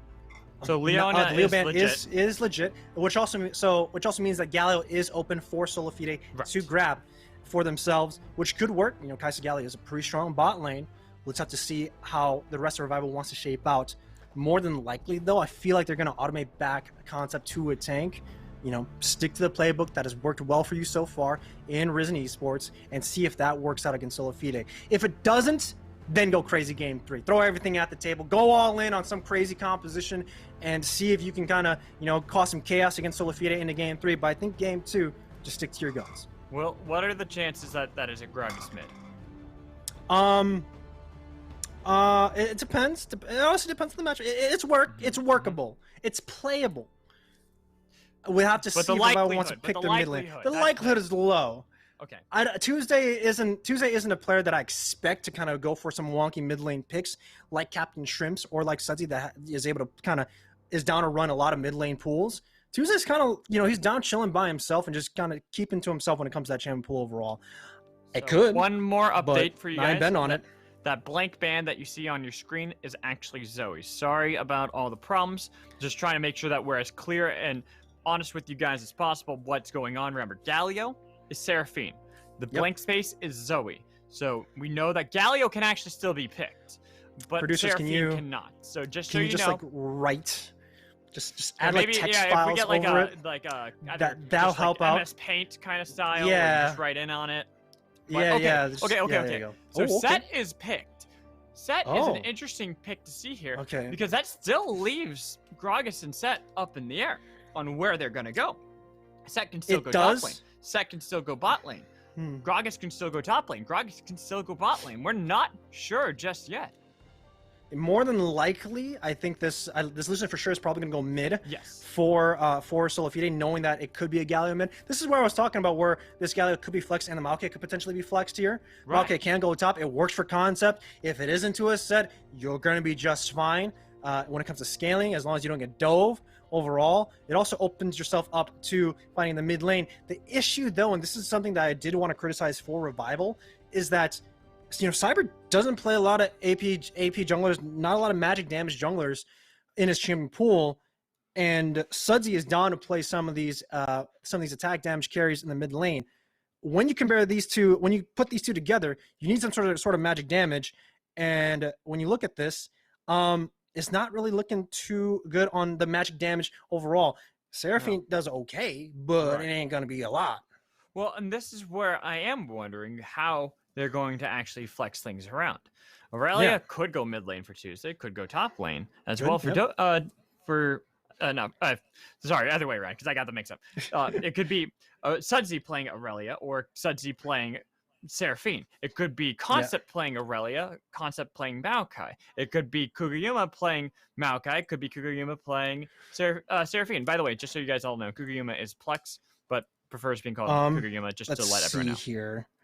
Let's kind of, Alex, I'm gambling today because I'm going all in with Revival. Let's gamble a little bit here. Where do you think some of these characters are going? I'm going spicy. I'm going spicy. Okay. All right. I'm gonna go with Zazel onto Gragas, and I'm gonna go Dokla with Set. But then top lane, I feel like that is going to actually be Concept on Aurelia. I feel like Maokai support and Seraphine mid. And I'll tell you why. You mentioned the problem with AP on the side of Revival. Imperial Mandate Maokai would be a higher priority with this composition to provide more damage. You're not wrong. You're definitely not wrong in that sense. However, if I'm sticking to Wildcard and the way they want to play, I agree with Revival. Sorry, I agree with SolaFide and your logic there. I feel like it's going to be Maokai top for Concept, man. He's been a tank top side. Kageyuma has rocked Seraphine game 1, probably going to rock in game 2. And Sudsy has played Aurelia before. And if he gets the winning matchup mid, it's going to work out for him. And he could snowball this mid lane matchup for his favor. Well, you know what, Will? We're only going to find out one way. Let's get on to the Rift. Game 2 of the quarterfinals. SolaFide are up 1-0 against Revival, and they want to continue their domination in this next game as we are loaded up, ready to rumble. I hope you all are as well. All right, Alex. Drum roll, please, for the bets. I saw Sudsy. Kuguyuma is rocking that. I'm right. Let's go, baby! Oh, and I'm wrong on the other side, too. It's all in. Oh, man, I'm completely wrong. You are. Oh, wait. You know what? I'm right on Revival side. We're both wrong on SolaFide side. Yeah, that's what I'm saying. I was wrong on that one. I already noticed that, too. I still take the victory, though. I still take the victory. Yeah, you get it. That's a dub for me. That's a dub for me. You know what? Pay up. Give me the Travie bucks in Twitch chat. That's what I want. So, I mainly want just like in time Mad Match allowment. That's honestly why I want the Travie bucks. Why you gotta do this to me? Why you gotta let him be able to lord this over me? You lord the Ohm Wrecker back then for Risen Champions League against me. 100% win rate. Stop it. I mean, obviously, it's when I've never lost in that aspect. It's hard not to be cocky. You know what? It's a good thing that I get the correct guesses when it comes to draft. When some of these fluxes, man. All right, that's all that matters to me. That's fair. So right now, SolaFide, they are looking for a late invade. It's completely spotted out, and even with them clearing the ward, why is this so familiar? This looks like we've seen it before. As Winston has gotten himself rooted up. Concept wants to be able to get into the backline to be able to root him up. They're not even able to get there. Instead, Cyber gets himself his chickens, runs down Winston, gets a little bit of damage as he pushes him back towards his own jungle. All right. Well, they're both trying to fight over Raptors. It's one of the big camps that it works well for both of them. Right. So I do like what happens. We do have a little bit of lane swap though, Mr. Alex. We have Tuesday. No, we do. In the top lane. This is something where we both did not guess. Where I think we have Dilkus in the mid lane. I think it is really smart. It is, yeah. Tuesday is going to just batter Concept at all times. What does this Maokai got to do in this lane? And you could already see, he's got nothing. It almost reminds me of, lane swap meta way back in the day where the poor top laner's like, please, can I have some XP? Yeah, it's interesting that we mentioned the Gragas mid for Dokla. I don't know if you're familiar with how fighting games work or when hurt boxes hit each other in different games. In Smash, it clanks. In Tekken, you both trade. In this one, Dokla wins that interaction no matter what. That's how wonky the hurt box is from Dokla, and his body slam does it. He did. Credits to him, but that's how wonky that mid lane hurt box kind of works, you know, Alex? So Dokla is going to be looking pretty good in this mid lane. And this is something that is pretty much just completely characteristic of SolaFide. They make sure every single one of their lanes can get an advantage. Tuesday, of course they want to switch it to the top lane. He's going to have a hard time into Aurelia. Making sure that it's going to be Lucian into Maokai and bully him. Dokla into Sudsy is going to be happy. Anytime you see the blade surge, body flop. You're going to just belly slam them and never have to worry about that. Because, boom, you stopped any reset, you stopped that extra damage, and you're able to get away. Bot lane, we even see that nice pressure coming in from Zeyzal to be able to get an early invade. Has forced Scoop to have to already burn heal. They've already burned exhaust. They sure have their flashes up, but that is a rough lane for them now. Yeah, you know, I didn't really think SolaFide was going to be down actually, like, role swap and lane swap some of these players. But yo, credit to them, man. This is something that we don't really see a lot in amateur. Usually, some of these players just like to stick to the guns, you know? Like, yo, I'm playing mid lane. I ain't going anywhere. Even if my champion works better in the top lane, I ain't moving. But in this game, SolaFide is down, and it works really well for them. Did you see Revival? They had to kind of opt in for the lane swap, but then it works better for it's going to work better for Tuesday if he managed to set up a freeze on his own end. Sudsy has to see if he can figure out a punish through this minion wave if he wants to see if he can find an opening. Does get the stun off, but the minion wave is a little bit too big, and that's where Sudsy can't really find a way in. In this matchup, how Tuesday is... Yeah, I was just saying, this is what I was about to mention. You missed it on the minimap.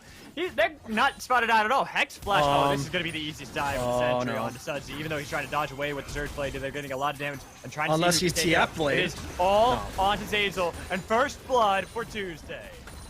I was gonna say, if maybe Sudsy put on his best TF Blade impersonation, he could have done something about it. But that's where Tuesday calling in to help out on this wave to crash against a squishy Aurelia is gonna be looking pretty tiresome. I like how he W's and then dodges the face breaker, but then unfortunately he doesn't get the stun off any priority targets, which doesn't allow him to Blaze Surge. If he did get that, he might be able to just kind of play around the turret. And, you know, we see some of those Aurelia clips, man, where you survive the one-on-3s, you survive the one-on-4s, you get a kill back and forth, but you kind of have to land that flawless duet. And unfortunately, not landing that means that he's going to die. And it is right now looking rough for the side of Revival. Even though they are going to be able to trade something on the map, get themselves this first objective on the game, the fact that you already have this Lucian in a position to be able to continue to dominate any lane matchup, and they're making sure that Tuesday matches concept. Wherever Maokai goes, he goes. Even though, you know, briefly, Sudsy and Tuesday were landing against each other. They dragged up Zeyzal and Winston and said, all right, let's get you out of this. And Zeyzal had a beautiful third aggro in that play where he was able to juggle it all onto himself, waited for that huge face breaker and haymaker shield to be able to come out. So that way, he was just there just to be able to absorb damage. Yeah, I was going to say, like, the Dokla managed to set up the spree against Sudsy. Sudsy ain't going to have a fun time. It's a good thing that the wave managed to crash under the turret, so it'll come back for himself. But it definitely looks like SolaFide is putting the pressure on the star mid laner for Revival, a veteran in the amateur scene. I don't know if y'all know Sudsy and when he started amateur, but he started amateur like 4 years ago. I think had a chance to go to Scouting Grounds one of these years coming in, and he's been around the scene for quite a while, man. He's often been overlooked. No! Bye bye. Speaking of Sudsy, unfortunately he died. That's cursed. You cursed him. That's an unfortunate thing for Sudsy right there. I mean, what can he do? This is a matchup that's bad for him, and just watch it is. Hey, ready?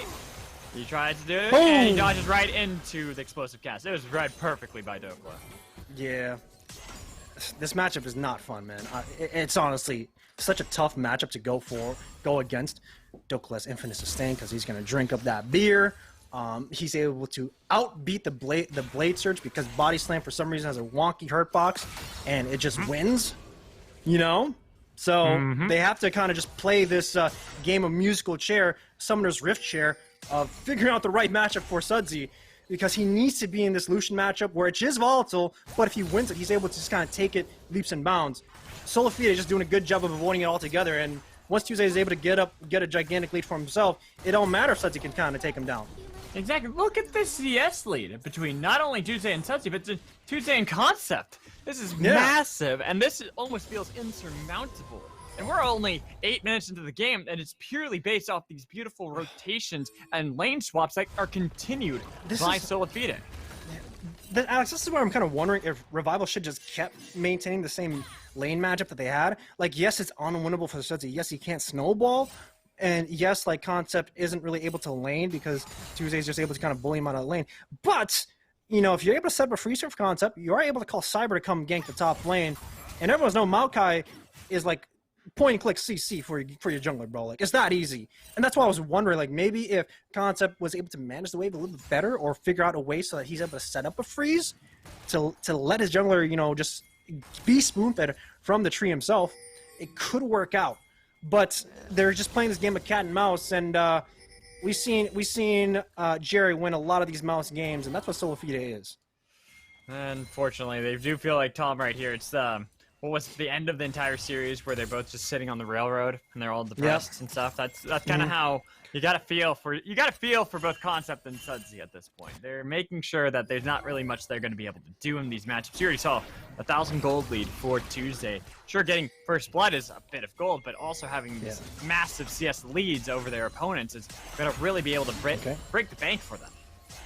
And SolaFide didn't really opt in for gigantic bot lane, move all the way to top to get Rift Trail to kind of move too. They actually just only sent Zeyzal and let Apollo sit here by himself. Credits to Apollo, solid game sense to just understand that, yo, I'm in a position to be dove. I'm just going to sit back, give away some planes because it's not worth of myself dying in the hands of a 1 versus 3 and potentially have me lose out on this EXP and also lose out in positioning where a fight could come in return. So credits to him, making sure that he's able to just kind of chill here. Zeyzal's coming in for the backup. And he also has a Rift Trail for himself, which is surprising. Winston didn't pick it up. So we'll have to see what Zeyzal kind of moves around the map and maybe figure out where he wants to put it. But this also seems like it's pretty textbook play out of SolaFide's. Oh, yeah. Zeyzal ditching Apollo, going elsewhere around the map, trying to use those Swifties to your advantage. And Apollo like, sure, whatever, I'll 1v2, it doesn't matter. 1v3, 1v4. He was safe enough, really wasn't in any harm's way that entire time. Sure, they lost a couple plates, but I feel like that's going to be made up here momentarily. Unless, of course, there's a good fight that can come in from Revival. They looked like they almost had that pick onto Winston, but they backed out of it instead. Turning onto Tuesday, who was able to flash away, get the flash in from Winston. Winston going to be able to connect. Trying to get Onslaught of Shadows in the back line, but he dies to Dokla. Showing up right place, right time. Tuesday trying to get away from the sapling, barely going to be able to survive. 1-4-1. Oh no. Junglers are the trade. The flash in the bot lane from Scoop to barely be able to survive. And this has just been chaotic here at that 10-minute mark. Alex, this is all just so that we can just fight around the dragon. Dokla's gonna get caught out too. Alive. He's gonna get a chug of beer to make sure that he's in happy hour for himself. But this is all for that first dragon, Alex. They want to make sure they can get it. Zeyzal's around the corner. Scoop doesn't have flash. It's all about summer spells. Bullet time. Good bullet time to make sure. On to Apollo. Was able to double up too, would not get the root. Instead, it was a heal to get both Apollo and Zeyzal out of there. With a dragon up and TP. Oh, come on. We're going to keep these fights going? It's only it's the 10-minute mark, and we've had a non-stop fight here trying to see who can get this objective. And you want the dragon. A good flank position. Here's Zeyzal. It's only down to 50%. Sudsy's He wants not to be here able to yet. get in the middle of everyone. He's going to be able to slam them down. Has that Haymaker shield, and they break open Concept. Kugayuma trying to be able to escape, but he is run down. Sudsy nearby. Maybe he's going to be able to get the reset, but that body slam is enough of a scary threat to be able to scare him off. But Winston is taken down by Scoop. Flash coming up from Apollo. Here's Cyber nearby. The calling eaten up by Scoop and Kuga. Both of them going to be able to survive as Sudsy was cut off from the rest of the team. And again, a 1-for-1 trade. You highlighted it just perfectly, Alex. Sudsy was nowhere near around that fight. They were fighting a 4 versus 5 against SolaFide, and they lost. They are all that entire fiasco was just for the first Mountain Drake, Alex. It's crazy how these teams are just down to burn so many resources just to get some sort of advantage, and it all came off of Revival going for an overload play to drag Concept down to potentially force a 5-on-5 or a catch in the bot side jungle. Unfortunately, SolaFide was nowhere near their bottom quadrant to allow Concept to find a pick. It was on Sudsy to see if he can find a pick on a Tuesday, but then it was a botched dive overall. He falls down. Tuesday falls down too, but then Cyber also was the one who falls down at the end of it too. That's why it's a little bit worried how Revival is. It kind of just looks like they're being a little bit desperate when it comes to these team plays, so we want to make sure that they're playing a little bit cleaner when it comes to these neutral objectives. Well, I gotta give credit over to Revival despite that. The fact that they've had a 3,000 gold deficit in this, and they're the ones who are able to find these fights. Here comes the bullet time with the TP, and behind double TP. A haymaker shield. Good got charm. the encore. John Winston barely goes golden scoop. He's going to die. They have the flank already. Concept looking to smash them down. Oh, he's slow. Able to get the kill. Zazel still up though. Can they turn it around? Can they save Private Concept with Sudsy nearby? Twisted advance onto Zazel, and they've knocked him back to give a kill over to Sudsy with a root. Knocked on to Apollo. There you go. They want to take him down and give Sudsy more gold, but he turns it around. Apollo says, hell no. He didn't have a Blade Surge, Alex. That would have been Sudsy's kill, man. He would have gotten it. Before he gets out there, we have a 1-on-1 with Cyber and Tuesday, and we'll have to see which one can win, because it's a horsey versus a cowboy. Let's go. You know what? You can't tame a gigantic horse that has a person sitting on it. Tuesday's rocking the Wild West one, but let's take a look at that bottom side fight real quick. Off of what started from Winston, forcing the sleep on a Kugiyuma. Goes to sleep. Bullet time does a good amount of damage on a Winston, but pay attention to this encore. 3 on them. Kugiyuma still has a double E if you want to go for it. Actually, it looks like he didn't, unfortunately, since it was off cooldown. But Concept comes in for the flank. It looks really good, but then pay attention to this last part, man. Pay attention to how Sudsy uses these Blade Surge, because if he had one more, he would have gone Apollo. Not just that. Dokla canceled Sudsy's TP. So Sudsy had to walk the entire way down to the fight. That was enough to make it so that, like you said, without that Blade Surge to be able to get the follow-up kill, we could have a 2-2 Sudsy at this moment. But being able to cancel that, he wasn't able to join the fight quick enough. They couldn't get Apollo when he wasn't near his turret. Yeah, these moments, honestly, are what can decide the shifts of the game overall. Sudsy should be 2-2, but then because he misused the Blade Surge and mismanaged that ability, he wasn't able to secure the kill onto Apollo. They thought he could do it, but then he still had the killer's instincts on lock for himself, and that's what costed Sudsy. Usually, we don't want to see Aurelia in this position. He's 1-3, nowhere close to the Blade of the Ruin King as of yet, whereas Tuesday, man, he got the Gale Force already in his backpack to make sure he can get out of dodge. I have to see what Revival can do. This is the closest game that we had compared to game 1. They still have a chance of trying to win this, but they have to make sure that Sudsy stops bleeding. And the crazy thing is, like, you know, kills are close, but the gold still is a 2,000 gold lead for SolaFide. If they can feed more of that gold for Revival into Sudsy, like you mentioned, to be able to make up, because that's where most of the gold difference is. That's 1,000 gold between the two of them, with all the rest of the gold being spread amongst the rest of the team. If they can get Sudsy back into this game, or, hell, if they can kill Tuesday, that should be enough for Revival to be able to win any fight. Dokla too, man. He's sitting on 150 gold bounty.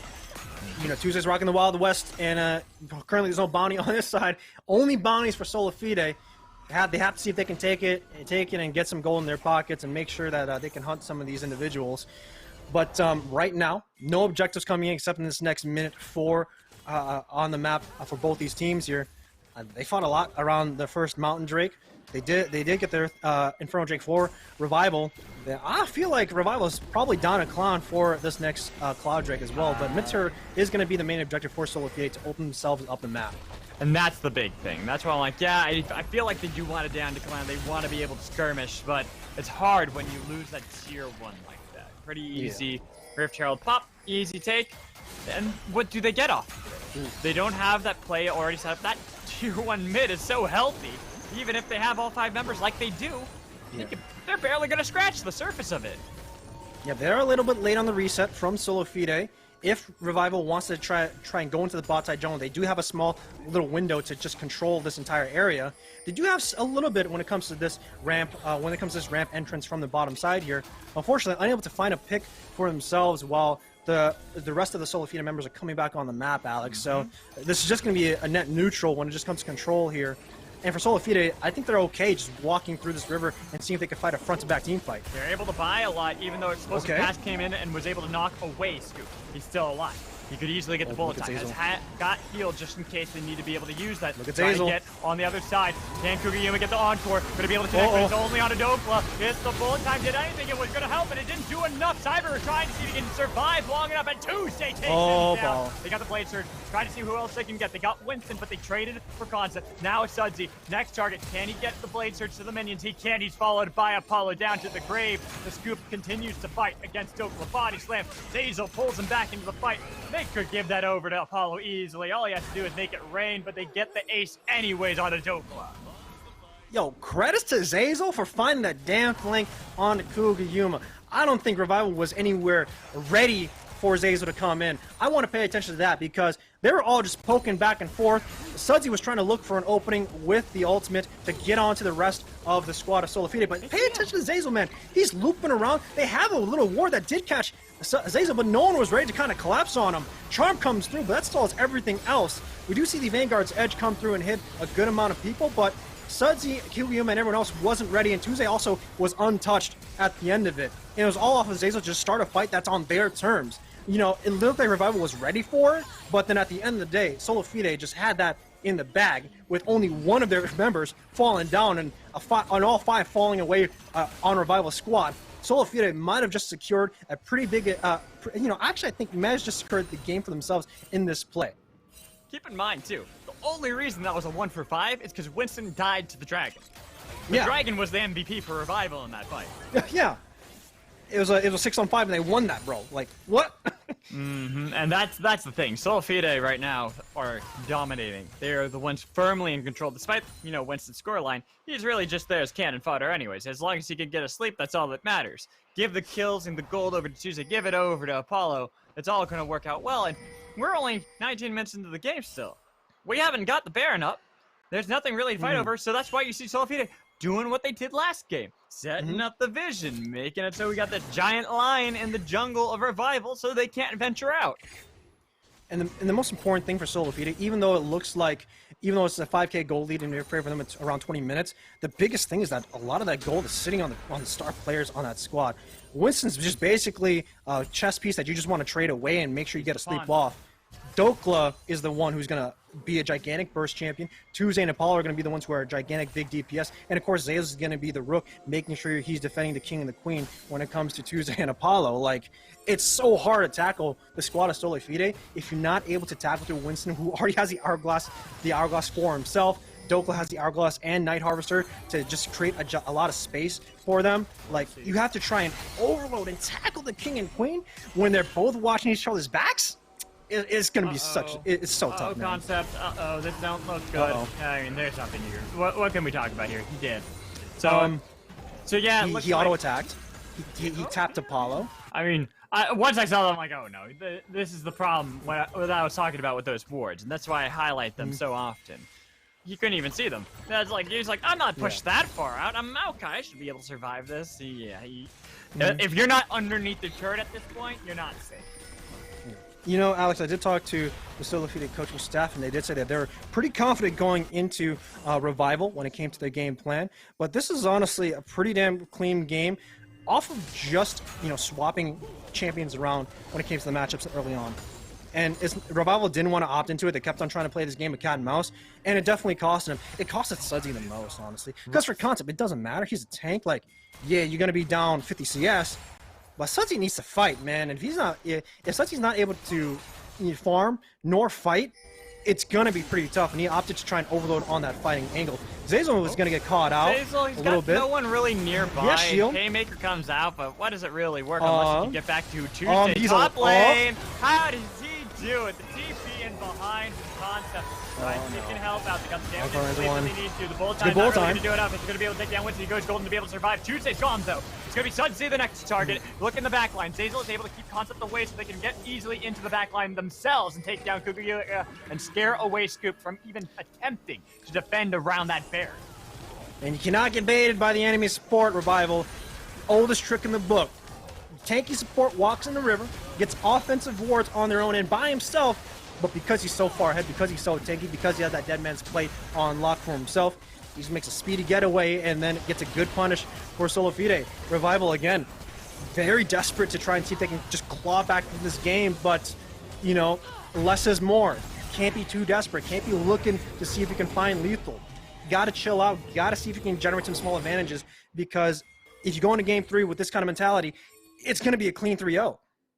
Exactly, and that's something a lot of people were worried about with Revival going into the series. If they fell early on, you can look at this. Somehow, Zeyzal, not sure how the hell he can manage this, even with that Showmaker to be able to get away. How does he survive? How does he live through that all? I don't know. It's called a Haymaker. Alex, I don't know if you... shield, and then there's the Showstoppers, the ult. Yeah, it's a lot of things. He's called the boss for a reason, man. You have to kind of make sure you can take down a raid boss. If you can't do that, I don't know what to tell you, man. He won neutral. He got advantage. Even if he was sitting at disadvantage, it was sitting pretty.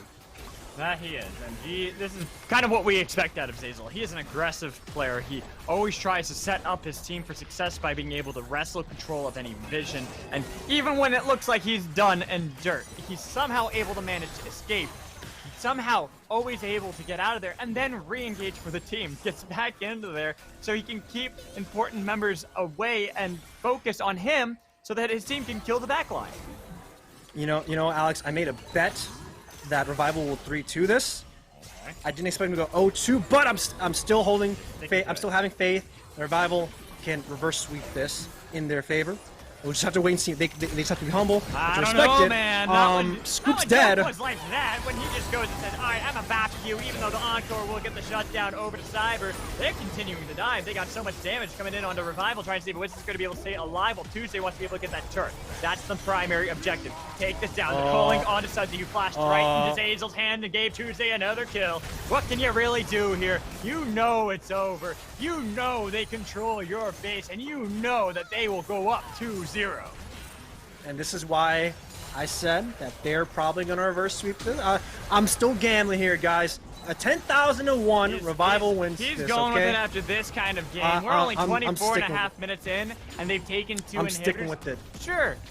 Will, the game's not over now, but you're positive you want to stick with it? All right. You know what? Let me just open my PayPal real quick. Let me just send SolaFide a little message. I'm just kidding. No, we're not trying money match here. But for SolaFide, they are looking really good. Yeah. At the end of the day, this squad finally. This is the form that I think we've all been waiting to see when it came to their first when it came to their first match that we both highlighted. Alex, right? We saw SolaFide. It wasn't as impressive, but now going into this series, game 1. Punished a gigantic mistake from Revival. Game 2, they just managed to get the lead and also managed to play the mind game against Revival and win that with them lane swapping. It's interesting because I think Revival was the one who had a lot of tricks up their sleeve, but SolaFide, man, they've been throwing their tricks in, and it's catching Revival off for a loop. That it is, and honestly, I love to see this coming in from SolaFide. It shows us that they are capable of a lot more than we give them credit for, that they are capable of switching up what we'd expect. Sure, we kind of knew that Dokla wanted to be able to play Gragas, and he's been able to do so. But it's really Tuesday playing on this Lucian, but then lane swapping it to be able to continue to get this early domination out of the champion, which is what he wants. It's what that champion desires most in the game, to continue to snowball. Sure, his scoreline might not say it, but this victory really is off the back of everyone trying to match Tuesday. Yeah, man. It's honestly pretty tough. Tuesday, of course, being a gigantic center point. They're trying to see if they can find an opening. The ultimate from Concept isn't really going to land. You see Zeyzal being a good bodyguard, but Dokla's on a flank, and Revival are down to one crucial ultimate. Well, this is an ultimate that kind of controls a lot. What's going on with those Nexus They have defended, man. Now? They got to, and with one What's the decision? Turret up, you can't. You have Revival. to keep the base going, or you're dead. They got to sleep. Okay. With an encore and bullet time onto Zeyzal and Winston. Winston's down. Going to be the first casualty, but everyone else on Revival's going to die immediately too. They already got the double kill coming in, and then it's going to be the dive onto Concept, dive onto Scoop. He tried to escape, but you can't get away from them. Doesn't matter if you have your own base. They want you. They want to be able to continue to pad the KDAs, and that's why Scoop is staying all the way back. He's waiting it out. He knows that this storm is only going to keep pushing forward into their base. into the Nexus and take Game 2 for SolaFide and be one step closer to the semifinals. All right, Alex. You know what? No way does SolaFide come back from a 2. There's no way do Revival come back from an 0-2, right? We'll have to wait and see if they can. Big props to the lane swapping that occurred from SolaFide's side. I talked to the squad of Revival and their assistant coach, and they said that, you know what, we want this to go to a Game 5. We're not going to be surprised if it goes to a Game 5. But if they go down 0-2, the big worry is the mental fortitude of the Revival squad. Have they been in this position before? I don't know. Concept, young, fresh player. Cyber, kind of fresh too. Only played in collegiate, played a little bit before in amateur when he was a young lad. It's going to be very tough, man. Do they have the mental fortitude to push through another 3 games in their series? I'm not too sure. Hopefully, the coaching staff of Revival can pick up the pieces, make sure their players are, going into this next game, happy and, proud of what they did. But it's looking pretty dire. It is. It really is looking like the teacher is still superior to the student. Yeah, man. Winston has been really putting that pressure onto Cyber, where there have been some good moments out of Cyber. He's got some good flanks, some good engages, but just not enough. They have to go back to the drawing board completely. And after this has got to be one of the harder losses. Like Game 1, they had a little bit more hope. They had a little bit more fire left in them, even if they were constantly behind. This game, it was... They just couldn't ever keep up with Tuesday. They couldn't keep up with Dokla. They were always rotating around, always 2 steps ahead of them. And what do you do against an opponent that knows what your plays are well before you even know them? That's why I criticize. Maybe I think Revival should just kind of stuck to the guns. Let Concept, of course, just be the tank and lose the top side. But maybe eventually you can find an opening for Sudsy in the mid lane against the Gragas. Mid lane. You're not really able to freeze as well as you can, especially when you're both 2 melees in the mid lane. So that's why I am wondering what was going on for Revival. But according to the producer, I was about to say, Will. Yeah, Mr. K-Tab got something for us. I want to know what this gift is. All right. Okay, apparently we got a gift for Pick Ban. All right, I'm ready. Hey, look at that. Got us a nice little MS Paint drawing of Zoe. All right, thank you. I like that. Can we get that on the fridge? I want to get push it on the fridge. I'll put it on the wall. Where's Alk? We need to get Alk battery and put it on his fridge. Mr. K-Tab, print that out for me. I'll put it on the wall right up here, okay? Y'all see this little open area. Yeah, I still got some wall space, guys. I need something to put up there. So any MS Paint arts, I'm down for it. Will, I feel like we got to take a break because I think we're just about to start laughing a little too much here. Break? Yes, we're taking a break, Will. We're going to go relax. No. We're going to get ready. We're going to let Revival reset, and hopefully they can come back in Game 3. But for now, stick around because we'll be back with the desk after this. Game 2 of the quarterfinals. SolaFide up 1-0 against Revival, and they want to continue their domination in this next game as we are loaded up, ready to rumble. I hope you all are as well. Not it out at all. Hex Flash. This is going to be the easiest dive of the century onto Sudsy. Even though he's trying to dodge away with Surge Blade, they're getting a lot of damage and trying to see he's TF Blade. It is all onto Zazel, and first blood for two is going to dive. They have the flank already. Concept looking to smash them down. He's slow. Able to get the kill. Zazel still up though. Can they turn it around? Can they save Private Concept with Sudsy nearby? Twisted advance onto Zazel, and they've knocked him back to give a kill over to Sudsy with a root. Knocked on to Apollo. There you go. They want to take him down and give Sudsy more gold, but he turns it around. Apollo says, hell no. He didn't. Just in case they need to be able to use that. Look at Zazel. Get on the other side. Can Kugiyuma get the encore? Going to be able to connect, but it's only on a Dokla. It's the bullet time. Did anything? It was going to help, but it didn't do enough. Cyber trying to see if he can survive long enough, and Tuesday takes him down. They got the blade surge. Trying to see who else they can get. They got Winston, but they traded it for Concept. Now Sudsy. Next target. Can he get the blade surge to the minions? He can't. He's followed by Apollo down to the grave. The Scoop continues to fight. Again, it back to Tuesday. He's top lane. How did he do it? TP in behind Concept. Right, taking help help out. The damage for everyone. what they need to. The bullet Good time bullet not time. really gonna do enough. It's gonna be able to take down Winston. He goes golden to be able to survive. Tuesday's gone though. It's gonna be Sudsy the next target. Look in the back line. Zazel is able to toss up the waist so they can go in, or you're dead. They got to sleep. Okay. With an encore and bullet time onto Zazel and Winston. Winston's down. Gonna be the first casualty, but everyone else on Revival's gonna die immediately too. They're got the double kill coming in, and then it's gonna be the dive onto Cod, the dive onto Scoop. He tried to escape, but you can't get away from them. Doesn't matter if you have your own. Storm is only gonna keep pushing forward into their base, into the Nexus, and take Game 2 for SolaFide and be one step closer to the semi-finals.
Hello, everyone, and welcome back to the Risen Champion Series Analyst Desk after game number 2, and it looks like SolaFide are still not pulling any punches here in this quarterfinals best of 3. Oh, man. I'm feeling for Revival right now. They've had quite the tough road to get up to this point, but SolaFide is just another beast right now, guys.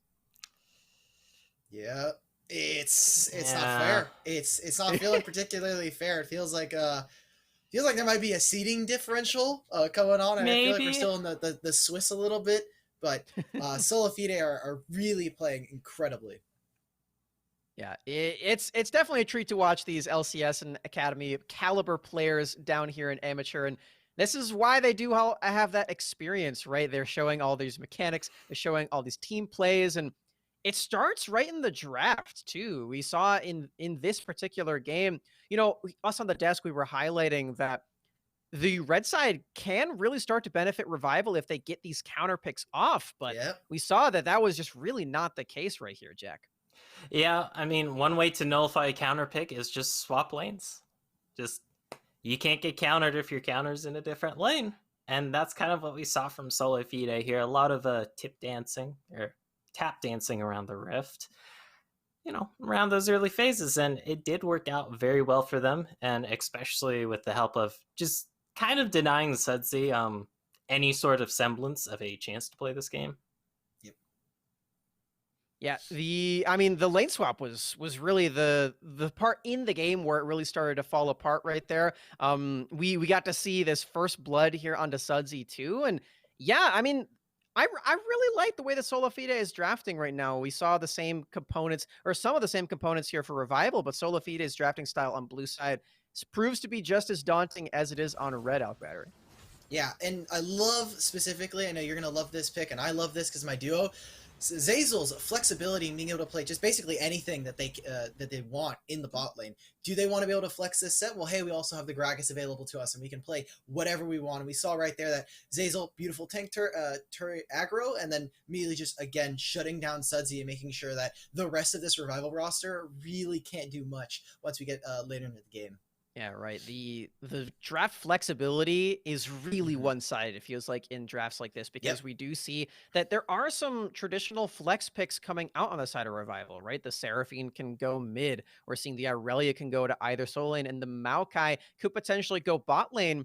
But with the way that we know Revival to be playing these games, it was very, very cut and dry. We knew exactly where everyone was going to go. And while it is exciting, it does make it that much easier for SolaFide to come up with these draft strategies and come up with these plans to really attack players like Sudsy in the game once it does come to that. But yeah, that was not the only that was not the only good clip we got there from SolaFide. We got to see a lot of team fights. Again, feels like a broken record, but when SolaFide just stomped the early game this hard, the team fights become that much easier, Jack. Yeah, turns out one of the best things to have going into teamfight is a gold lead, as this teamfight did start off with a really nasty flank from Zeyzal, and we all were getting really excited by that. We see Apollo Price just pop off here. We get to see just Winston die in the Dragon Pit there, but aside from that, SolaFide looking pretty clean here in these fights. Yeah. Winston the only one who died there, and it was Dragon who finished him off. So that's how you know it was very, very not close when it came to the 5v5s right now. And a lot of that is because of how behind they were coming into these, right? Like you mentioned it, Jack, the best way to start a team fight is with a gigantic gold lead. We saw, again, this is 2 games in a row, SolaFide with 2,000 gold ahead before Rift Herald even spawns. So despite Revival not having the disastrous level 1 in that early game, still just cannot play out these laning phase. I wanna know from you here, Alk Battery, what you think that they can really do to like figure this out, because their bot lane is playing the same style of champions, right? They're playing the exact same champions, in fact. But I mean, we were talking about it in the game. Kind of feels like they can't even get to those team fights. Yeah, Scooped is having fantastic positioning. Kuyuma is doing about what I expect from a Seraphine. That last fight that we just saw, that clip, we were like, you guys see set, whatever. I think that their bot lane is doing fantastic on the side of Revival, and I was not worried going up against Apollo and Zeyzal inside of the lane. I wasn't worried as much for them being attacked or being kind of put down. However, it is like you said, it is so hard for this team fight AD carry to start to pop off when the rest of your team is unable to fight and unable to provide that front line for you. So when you're looking at this, you have an assassin mid lane player, you have a jungler that's also kind of proficient on an assassin jungler, but you're never going to be able to get that in the series unless SolaFide are incredibly disrespectful. You have a tank top laner. This is basically like a recipe for at least something for your team, but it becomes very hard once we have Sedziana melee champion. I am super kind of anxious to see what we see in game 3, because if it's anything like game 2, I think we have a quick wrap for the night. Yeah, just take a look at the damage chart to close out what we're thinking about that game number 2. I mean, we got to see again SolaFide just topping everything right there. Jesus. But again, we are surprised by Scooped. Again, his team fighting is very good. We're seeing that this Misfortune pick is not to be trifled with, but the early game from these solo lanes was just way too big for Revival to overcome. And I really like that it comes down to what we were highlighting in the draft, or in the pre-show even too, right? Where we are seeing this other side of SolaFide, where they're playing through their top side. They know that Apollo and Zeyzal are going to be able to win this bot lane. So they're playing exactly through players we were hoping in Tuesday and Dokla. So I've got one question for each of you. Before we get into this game number 3, I'm going to start with you, Goferino. Is this the last game that we're going to be watching tonight for the quarterfinals? Unless we see a complete makeover of the Revival team here, it probably will be. I am willing to be proven wrong, however, though. I would like to see this go to that game number 5, but with how things have been shaping up so far here, Smaxinock, it's probably going to end here. Yeah, I take a look at this. I just see that they're kind of stuck a little bit. It feels like the Revival team is put in a position where it kind of backs up against the wall. And sadly, at this point, Revival are really hard ruining Misfortune's win rate. They're trying to reach the Aphelios levels in Risen. I wish they wouldn't. However, I agree with Jack here. It unless something changes pretty drastically, or SolaFide kind of just have their monitors off for a game, I think we're going to be seeing game 3 go over into 3-0. All right, well, for Revival, there's a little bit of doom, a little bit of gloom over here on the desk. Hopefully, things are quite the opposite there in their voice call going into game number 3. We want to see some more action. We want to see game number 4 and maybe even game number 5. I'm sure the casters do too. Let's hear from them. Guys, welcome in. I am here. I'm ready with Will for game number 3 of the quarterfinals. Right now, SolaFide are putting on a master class in League of Legends. They are up 2-0 over Revival, the underdog story, the dark horse, and all of this. And right now, it feels like maybe their journey is going to get cut just short of where they would have liked it, especially after impressing everyone throughout the Swiss round robins and pretty much showing that they're a team that you can't just trifle with. Oh God, no, man. Yeah, SolaFide is living up to the number 1 seed, man. I wanted to root for the underdog. I'm still rooting for the underdog, but it's looking pretty tough. I'm being honest, Alex. Hopefully, Revival come up with a new game plan. They throw everything out the window and go crazy, do something to change themselves up. Maybe SolaFide get a little bit confident, give us a series, and let's ever play Kha'Zix. I'm down for that. Do it for the content, right? Isn't that how do it it for goes? the content? And speaking of content, oh yeah. So our producers asked us to do some drawings in MS Paint for everyone. And also this is also just in case if pick-a-bans go haywire, like what happened in game 2. Okay, this is just purely off that. Okay, all right. You want to show yours first? Yeah. So in case if Set doesn't get Set is mispicked, because we saw Zeyzal pick it up, and also a potential flex between him and Dokla. This is what Set will be okay. So we see Set below me. Oh, his is actually and good. that's Set. Oh, yeah. no. Yeah. Also, that is the future of Zeyzal and Magical. If Zeyzal picks Set up again, all right. I just see him. That's him. All right. Well, you know what? I'm not even gonna bother introducing. Mine's supposed to be Seraphine, so. Oh, you know what? Yours is pretty good. It's not purple. It's not pink. It matches you. I like the hair. I like this.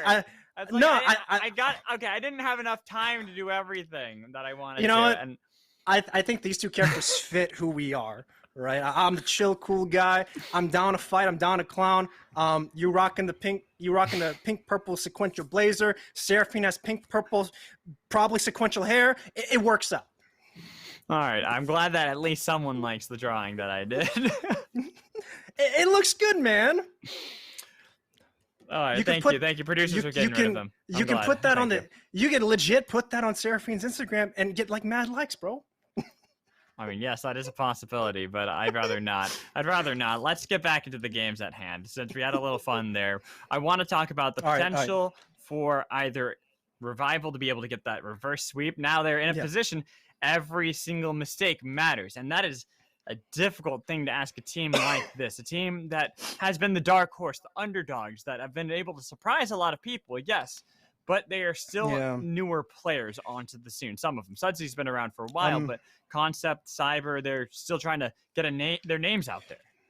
And they definitely are. I mean, credit them. They've already made their names. Of course, Cyber has made a lot of YouTube content surrounding his favorite champion, Kha'Zix. Content, of course, coming in, making quarterfinals is honestly a feat, especially off of solo queue. So, credit to him. We get to tell his story, and we get to see how he develops in the future from this point onwards. And for him to win against Dokla is something that is a Cinderella story, but for him to just kind of compete against Dokla at this point is honestly already a feat in and of itself. Right. So I think for both of them, they should be very proud. My biggest concern for Revival, though, Alex, is that I think they're getting wrapped up in playing meta, playing traditional stuff. I think they need to kind of just do their thing. We saw them play against 100 Thieves next. They rocked the Kha'Zix, and of course, Kha'Zix never leave that champion up against Cyber. But for everything else, let them kind of play what they want. Let them kind of, play and explore their champion pools. That's what kind of caught a lot of teams off guard already when it comes to Sudsy and his pools. Hopefully, they still have some of those cards up in their sleeve. If they don't, it's not going to be looking too good, man. No. But we are getting into Game 3's draft right here. Everything is on the line for Revival. Well, SolaFide, they would love to be able to show everyone why they deserve to be in the semifinals at the beginning. That the fluke of losing in the group stage against Wildcard was just that, a fluke. That they are here to play, that they are here to win. And they've already banned away that Shen from Concept. Yeah, everything should stay the same on SolaFide's side. Wondering what they're going to do on draft, because they've been changing a lot since the last time we saw them and the last time they've been playing. Everything up to this point has been relatively standard, but in this game, they gave us a kind of crazy loop, man. They picked the Gragas for the flex, then they had the players flex around the roles, and it worked out marvelously. We'll see if they can do the same thing, or also kind of play tricks into Revival's game plan, and that's what's catching Revival off guard, man. If you're the trickster and you're getting out-tricked, it's not looking good. Unfortunately, right now, it does seem like we are just running back to the draft from Game 2. Everything is the exact same. The only difference now is that Gragas instead of Graves, which I imagine is going to be locked in right here. Yeah, Graves is going to for sure be locked in for SolaFide. Not the Kai'Sa anymore for the first pick on their end, so already SolaFide is already down to change their game plan when it comes to these drafts, which is really good, because it just means that any teams that are going to face against SolaFide means that their kind of draft sequence is going to be very different overall. Curious to see if Revival wants to pick up the Kai'Sa for themselves. Aphelios is on the table for SolaFide for the counter, though, and I know a lot of teams have been loving that champion. Well, you know what I actually want to see here? What's up? So Kha'Zix is banned. That's not what I wanted to see. I didn't want to see that. Scooped's Vayne. I wanted to see that come out and be used. It's too early. Your back's against the wall. You don't R1 it, dog. You don't R1 that, though. Yeah. Don't R1 it, but I'm saying I would have liked to have seen that as the choice for ADC. You wait to see if it's the composition that you could use that in, and then you pick it. You know Kai'Sa's up, and that is definitely something that Apollo loves to play. Well, there you go. You could just wait it out. Get yourself that Vayne, but they've locked in instead of Aphelios, and then Nidalee for Cyber. Okay. All right. Our Revival already setting themselves up for a composition to just kite back from SolaFide. Two champions one champion that matches the range, one champion that outmatches the range of Graves and Galio. Just curious now, because this is one of the only AP junglers that Saber can play. Doesn't really play Lilia, doesn't really play Gragas, doesn't really play anything else outside of these ADs. So now it's a little bit curious to see how they want to function around it. Sudsy does have the counter pick for the mid lane if this Galio is going mid, though, and will be looking pretty good for them once they see the rest of SolaFide's composition come through. I do want to confirm that is Galio equals Galio, unlike last time where Galio equals Seraphine. Yeah. So as long as we can get that confirmed for us, we do have Misfortune now for Apollo. They are swapping up the ADCs. Scoop's played nothing but Misfortune here in this quarterfinals. And seeing that it is going to be different, it's going to be slightly different. Okay, so Galio is Galio. So that means Tuesday or Zazel. Zazel does like to play that Galio. That could be a bot lane swap. Alex, I just want to make sure. Do you want to be Seraphine? Because we could pull up the photo for you right here. I just want to confirm real quick. Nope. But we do see the Leona get locked in for revival. Big question though for SolaFide. Has Zazel picked up the rel? It's been a strong counter. It's been seen a lot of play in LCK. It's been seen a lot of play right now. Wildcard is, of course, Daption was the one who piloted for himself and who got the victory against SolaFide with that champion. That's what I'm wondering, if it is going to be banned or SolaFide wants to pick it up. I'm definitely wondering that as well. And for SolaFide, that was actually part of the loss that they had to Wildcard. It was rel being picked up by them and used very amazingly to be able to pretty much shut down Zazel from ever being able to get into the backline, because immediately the magnets are locked in and dragged away. Yeah, this Echo ban though is very clear. It looks like SolaFide wants to get the Syndra for themselves, or if not that, for Survival to pick up the Syndra, knowing that Tuesday could pilot something else into it. It's just surprising that we see the Echo ban in this phase overall. Probably means that they're okay sending the Galio to the bottom side if they want to lock in that Syndra in the second phase. So we'll just have to see here. But speaking of Syndra, there's a ban. Gotta get the ban. Good job. I actually kind of do like the Echo ban. That's one thing we haven't really highlighted with Sudsy. While he's got a very deep champion pool, Echo is one of the classics for Sudsy. And when your back's up against the wall, you might as well pull out the full stops. Echo and Wukong both banned Sudsy and Concept, not getting the champions that they're well known for. Same with Kha'Zix for Cyber. These would have been great things for them to be able to pull out. You don't have anything else to lose. You might as well throw whatever you can at the wall to be able to see if SolaFide are going to get caught off, but instead they can't because they're banned, so they have to go back. They're playing the meta. Maokai locked in again for Concept. I'm a little worried right now for Revival, just because not a lot of their champs are really good at fighting early on. Outside of Leona and sometimes Nilly if she lands that spear. It's a big worry for Revival if they want to see if they can fight the early game against SolaFide. Now it's on Sudsy to see if he can just try and set himself up to help out his team and to be in a position to 1v9. Because Zoriana being picked here, you have an AP jungler in the mid lane. Lucian wins that matchup, or Yone wins that matchup. Anything in the mid lane as an assassin can easily win that matchup and tackle the back line. There's a Yone being hovered. Is it going to be Yone? Played it yet. You talked about it before, that Sudsy's played a bunch of things, but not the Yone. First time Sudsy, at least we get to watch Sudsy play this Yone on stream. And this is, I like it. You might as well go now. Your back's up against the wall. You got nothing to lose. This is what I was asking for. You throw the Hail Mary, because if you can catch it, if you can get it into the end zone, that's victory. I mean, it's a small victory, but you also have to get the field goal too. Field goal is game 4 if they manage to win this game 3. That's what Revival has to do when it comes to it. But I am a fan of the Yone. Alex, I don't know if you know, but then when we first started casting, when I came back in the scene, we saw like Yone left and right whenever in our series. I'm happy to see another Yone come back in this game. Also on Sudsy's Yone too. He played it already. He got a victory on it already. So we'll have to see if he can get another victory for themselves. Just taking a look here. We see a reverse sweep incoming from Sudsy. You know what, Sudsy? I've talked to you once. It's been a long time since I have talked to you, but I have faith in the Revival squad, man. I mean, I'm glad someone's got faith right now, because at this moment, it feels like it's Krillin taking on the Frieza, where we know what happens. We know how it all goes. But maybe we get the Hail Mary throw that slices Frieza in half here. I would love to see that be the plan coming in from Revival. We only can find that out when we load up onto the Rift. We're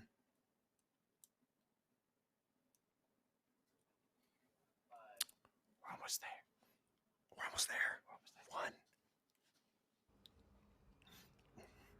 And there we are. We are here. Game 3, the quarterfinals. Backs up against the wall. Revival. They lose this and they are knocked out, while SolaFide, they would love to have a clean sweep and continue to dominate, continue on into the semifinals. We'll only find out now as everyone has loaded up. All right. Sudsy on Yone, Cyber on Nidalee. Big 2 changes coming to the draft. Scooped also on a Felix that we haven't seen so far in here. And also Seraphine not being picked up by Kugayuma. A lot of changes for Revival, Alex. Let's see how what they can do. Sudsy opting for 1-on-1. You know what? I'm down for 1-on-1s. We can go to a best of 5 if they want to. Well, we'll see. We'll see how that's going to go with it, because you got to be able to pick up the victory in the first place. And this is the hard thing. While Yone is a good assassin into Orianna later on, the lane phase ain't so favorable. You're going to get poked out pretty heavily whenever you try to go for the CS, and you're pretty much forced to use that TP as a way just to get back into the lane until you're in a point where you get level 4, level 5 to actually put up a better fight into Tuesday. I will say, though, all the lanes are set up to make sure Cyber can just snowball early on. You know, all the lanes got easy gank assist, man. You got the point-click CC from Concept. You got Kugayuma with the Zenith Blade to make sure that one of them is staying still when a spear comes flying through. So, at the end of the day, man, we have to see if Cyber can beat his mentor at least once in these games, man. We talked about how Winston helped out Cyber back in the collegiate scene at University of Western Ontario, and if he can just kind of live up to that hype and see if he can, you know, take down Mr. Miyagi. All right, Will. I'm gonna tell you this. It's a secret. Ready? Okay, you can't tell stream. Got it? I want to get a drink really quick, so talk for a bit. Like, I'll let you know when I'm back. Okay, never mind. Come on. I want to get a drink, guys. You already used exhaust. You already get the flat. Oh, not in flat. Just one exhaust. Okay, it's just that. Now talk, Will. Talk. Mr. Alex has to get a drink. Sudsy getting a lot of poke. I am now solo casting this game. Feels really good. We're chilling, guys. Enjoying it. He's cracking open a cold one. I hear that too. My God. He's getting drunk on the cast, guys. This ain't a pretty sight. You better be talking still. I'm still talking, Alex. Are you sure? I am. Sound like you're talking, chat. Don't make me have Zazel pick set and beat you up. You gotta be honest. I swear to God. Stop talking. I swear to God. I swear. All right, Kugayuma goes in. Zazel gonna be going through, but instead the camera flips over to the mid lane. You can stop talking. All right, fine. All right, now I'm back, so we can actually have a conversation again. I just need to get something to drink, Will. Come on. I was talking to myself. It's all good. I mean, that's something I do. I can get Uncle Bill on the line. No. I'm fine having I'm good having my uncle talk with me. It's all good. I mean, he doesn't like Omewrecker, so there's already a flaw in him. But not everyone's perfect like me. I talked to my uncle and I asked him, like, how do you feel about Omewrecker now knowing that Alex brought up, and he said, "Oh, Alex, Omewrecker law, so in translation he says, I don't know why the heck Alex likes Omewrecker. Such a dumb item. That's what he said. Well, it's because it's never lost a single game, that's why. I mean, it's pretty obvious. Sudsy. Oof, he got lucky that the clockwork windup hadn't hit him, but right now, I think that was actually a smite for Cyber to be able to secure that. Zazel, unfortunately, just shy of getting Kugayuma to be able to try to draw him back in and possibly get a pick. You know what? I do appreciate SolaFide having a lot of confidence in this invade. This is where the mental warfare kind of comes in, and the mental fortitude of Revival needs to be sure. Sudsy forced to use that teleport to get back in the wave, and also starting Deep Blade's pretty confident. I'm sorry, not confident, cocky, to kind of play with that danger against Tuesday and the ball himself. But for SolaFide, the more they keep on playing with this confidence, the better it's going to be. I like Sudsy though. It looks like he still has some guts going for this top this scuttle here, potentially a gank too. But at the end of the day, Sudsy is definitely trying to see if he can be the 1v9 champion, you know? Yeah, they got Cyber nearby as well. Winston wants to be able to get that Scuttle Crab, but only now realizing that Sudsy kind of has a good position on them to try to see if they can secure this. Dokla tries to rotate down, but it is still a disadvantage. That's why he has to go over the wall, followed up by Sudsy. The Flash was able to at least get away TP's coming in. TP being huge by Tuesday. Kuga, where the hell did you come from? He's just snuck his way into this fight, and they're trying to see if they can secure that. Unfortunately, it does seem like the side of SolaFide were the ones that got the smite on the Scuttle Crab, and Zazel now shows up into the fight to scare away the two members, the support and mid laner of Revival, from the fight. Yeah, a little bit unfortunate for Revival, knowing that that should have been theirs with Kugayuma coming here first before Zazel. But this kind of sucks, man. SolaFide getting the dragon for themselves. You saw Cyber try to go for the spear, but like that Scuttle was 5 HP, bro. You hate to see it. Now Winston and Zazel are looking to put some pressure even more, but they have their sights on Adokla, but there's backup around. Yeah, and that's the problem. Unless you can get the kill quickly on Adokla, he's still alive. Krugs almost. Are the Krugs going to be the MVP? Look how low he is. Oh, they just need one more auto hit. attack. Not able Cyber to wants it. He's a Cougar This form. isn't He it. can't do it. First blood for Zazel. Desperation City, man, for Cyber right now for Revival. He wanted that kill so badly, bro. Oh. No, he needed to switch out of it. He needed to go back and just get the one auto attack. That would have been enough. Oh. Now Apollo. Scoop is actually able to get a good amount of damage onto Apollo with Cougar being nearby. Exactly. Yeah, they want to dive. Trying to follow it up, but nice use of Make It Rain to slow down Cougar. Not going to be able to get in range for that Zenith Blade. Man, it just hates to see Cyber lose out on that kill, man. He wanted it really badly. Yeah, he did. Maybe just flashing through an auto attack could have done something, but you just hate to see it, bro. It's one of those ones. It's a heartbreaker because you think there's a possibility Cyber was going to be able to get it, and it was a nail biter the entire way. Krugs almost being MVP. We take a look at this replay and just look at this. Look at the position from both Winston and Zazel. And also Concept and Cyber weren't on sync for the Spirit and also the Twisted Advance, man. Like, this is where you're playing doubles and smash, and you're trying to go for the edge guard, but then you get collapsed on by the other two and get reverse edge guard. Like, look at him, bro.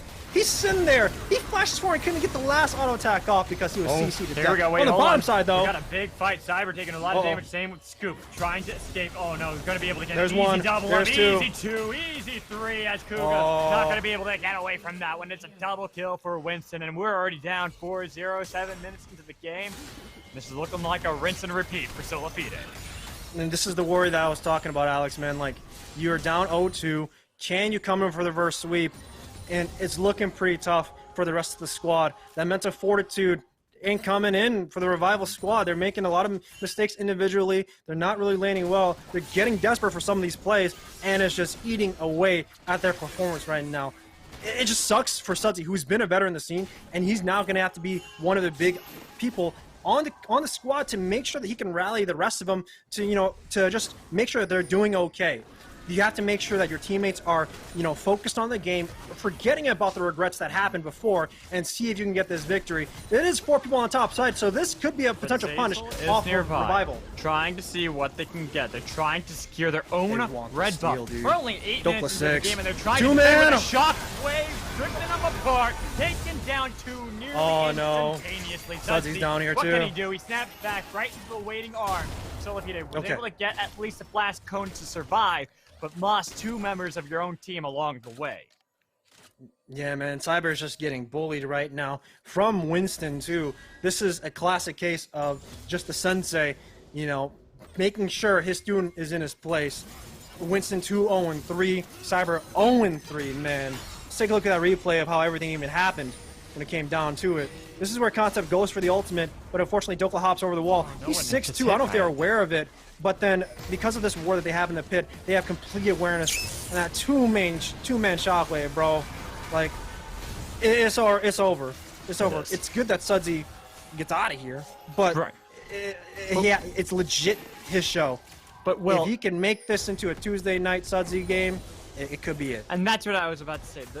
You look at this, and yes, Revival, it's the underdog story of a lifetime, but they're going up against the Goliaths of SolaFide, and they're proving why they have been that hype team. That they are one of the strongest teams that we could possibly see in Proving Grounds. They are ripping everyone apart, especially after they've learned from their mistakes and said, you know what, those were flukes. We're taking this seriously now. We're winning this damn tournament. We're showing everyone why they must fear SolaFide. Is really good too, because SolaFide needs to have this kind of performance to kind of just elevate the rest of Amateur up too. Even though SolaFide, we rank them #1 and we expect them to kind of win everything, it's good for the amateur scene to have a team that is able to dominate everyone and upgrade everyone else by having the rest of the teams watch them, watch the replays, watch the way they move on the map. So regardless of SolaFide stomping everyone in amateur, it will just create a good gap for the rest of the amateur scene to just kind of follow. Well, and I know the desk even had this question, because SolaFide had probably one of the easiest strength of schedules of any team within this tournament. They had a lot of the easy competitions, and that's why it was such a shock that they didn't get an instant bye right into the semifinals. But this is showing us why they are such a strong team, why they deserve that strength of schedule. We wondered, were they going to be able to continue that once teams start having a bit more of a force and are able to put up a little bit more of a resistance? Well, you know what? Once they turn on the heat, once they say, hey, we know how to draft, Sojin is able to get us amazing drafts. So that way we have almost every single lane winning. We can constantly invade. There's nothing Cyber can really do in this game against Winston. Yeah. We take a look at draft too. In game 1, Revival opted to kind of put Concept on a carry top lane matchup, which I think he could have definitely won against Dokla. I mean, we saw the trades that happened, but then, Cyber showed up, unfortunately gave Dokla, buff transfer, and also gave him a kill. In game 2, he's being put back on tank duty, and then in game 3, he's back on tank duty again. I'm just not too sure if Revival has any more in their tank to kind of carry on. I don't think they got anything left at the moment. Yeah, that's kind of why we're sounding like a broken record here. Well, it's not really to hit on them too much. It's more to talk about the fact that this is kind of what was expected. But that's where. Oh, sorry, Alex. That's just where, for Revival, it just means that they have to have more plays in their book. Yeah. Sudsy already getting tackled down too, and it's not looking good. Damage in from Tuesday. Both of them trying to see who's going to be able to get back and forth trade. And unfortunately for the side of Sudsy, he wasn't able to put that early pressure he needed to onto Tuesday to try to see if he can get this Orianna behind. Instead, you're the one constantly shoved in. You're the one getting harassed anytime you try to step up. There's not really much you can do in that lane. Yeah, in a pure one-on-one, Orianna is honestly one of the best champs to deal against a melee champion just because of the way you position the ball and the way you can just contest every CS of what that melee champion can do. And that's what's going on right now. I mean, look at that mid lane gap, Alex. Trying to go to the gap store because that's what I'm going to. Well, it seems like that's where SolaFide are buying all their clothes right now. Even with the nice flash away from Tuesday, can they continue this chase? Heroic Entrance going to be able to get the knockup? No, he's not going to be able to get onto anyone. Instead, they have to see if they can back off. They even have this flank from Dokla. And why does this look so familiar? Full time, ripping them apart. Full channel 2. They might have lost Winston, look at Dokla, man. Is taking everyone out in the back line. He wants to be able to see if he can chase underneath the turret. They got the knockup coming in from Zazel, and Sudsy barely surviving, but they're way too low. It's the triple he wants to make. He wants it. Better bet. Koga are going to be able to do anything to him. Who's not able to get the next Dark and Blade, but instead, it's the last one to get the quadra kill for Dokla, and he is a terror. Man, Revival just out of steam, Alex. And for SolaFide, this is a win textbook through and through. That wasn't off of a mistake from Revival. And it's just them playing all those things and making the correct decisions left and right. Hans is making an desperation play, though, but he went the wrong way. I like the idea of it. I love the idea of it. But how do you find? It's okay. It looks like it was just a brief disconnect, reconnect. But how do you find them like that? You're just playing hide and seek at that point. But before we actually get into replay, we did have the Moonlight use. Okay, let's jump into that replay because that fight, I applaud Sudsy for trying, but the credit where credit is due. But look at this flank from Dokla right there. He is in the perfect position. It looked good too because they found one kill off of Concept, but Dokla's fighting a 1 versus 2, and he's a big boy. He's walking in and he sees 3 juicy targets. He takes out 1. He goes for that big old slam on 2, and he's like, "Yo, Kageyuma, you trying to come over here? I'm trying to get that. I'm trying to get it." And boom! And it's a 5-level difference. Oh, he slams the poor lad down. No! At least Leona falls into the sun. That's a good thing. Yeah, but oh man, that is brutal, and it looks like Sudsy trying Zazel. to be able to take Zazel. Winston does get caught out by Concept on the other side, right around Dragon, but there's really nothing to be able to fight over there. So it is just a nice overall 1-for-1 trade at the moment. You know what? I just want a one-on-one between individuals now to see what happens because SolaFide is just pretty far ahead at this point. Sudsy almost won that one-on-one if Zazel didn't show up. I'm just saying. Yeah, he might have been able to win it, but that's the thing. This is not a Street Fighter. This is a team game. Let's make it a Street Fighter. Let's make it FGC. I suppose we could, but here, before we get into replay, it looks like we might actually have a fight. This concept looks like he's got himself caught out. Is it it's not a fight. It's not a fight. It's not a fight, somehow man. gets soloed out by Dokla that entire time. As concept, there it is. One more. There it is. Give it over to Apollo. Easy peasy.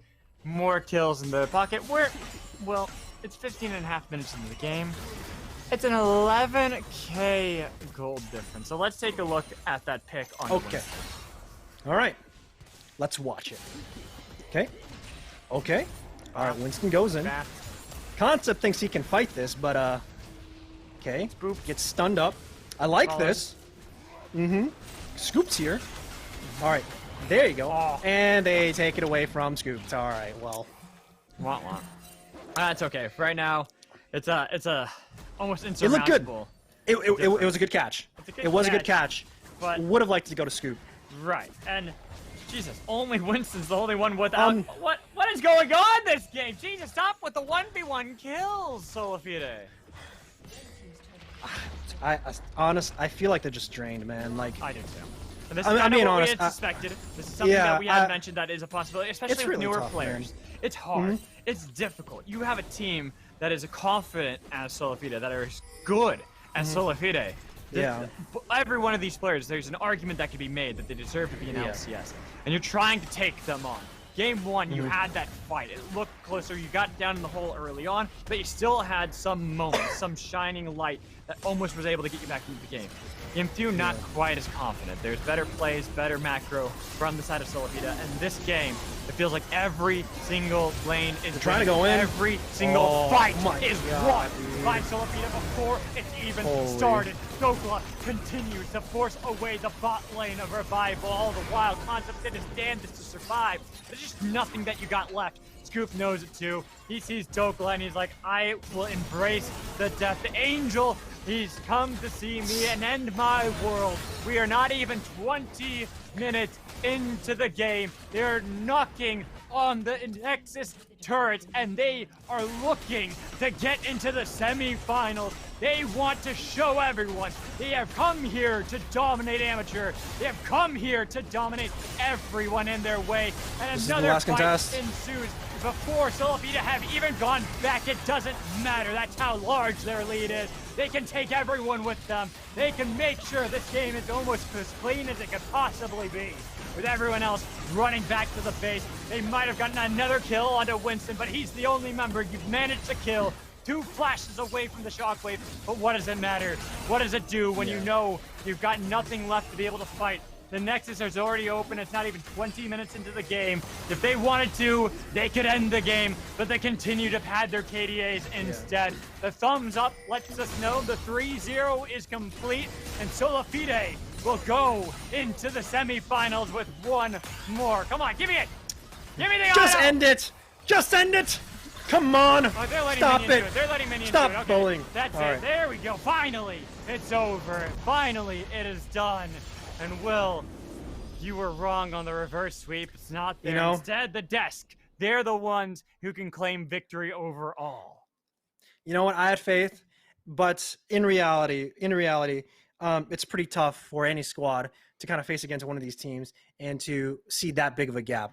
Honestly. And I think that's the biggest story about this game overall, too. Again, Chris or Revival for making it this far. They're still going to get a good amount of points overall in Risen Champions, in the Risen Champions League. So, they're still going with their heads high. There's still the other 2 leagues in Tier 2 to make some points and to go into the Tier 1 tournaments. But the biggest thing is how well do they utilize this for further development, And that's it was key right there. Well, I do want to interrupt you really quick because I want to mention this. This is something that a lot of people and viewers, players themselves will take a little bit too much to heart. That these kind of almost demoralizing games are the end. That's like, how can we ever come back from that? You use this as a moment to learn. Revival can use this to figure out what went wrong for their team, what they can work on to fix up.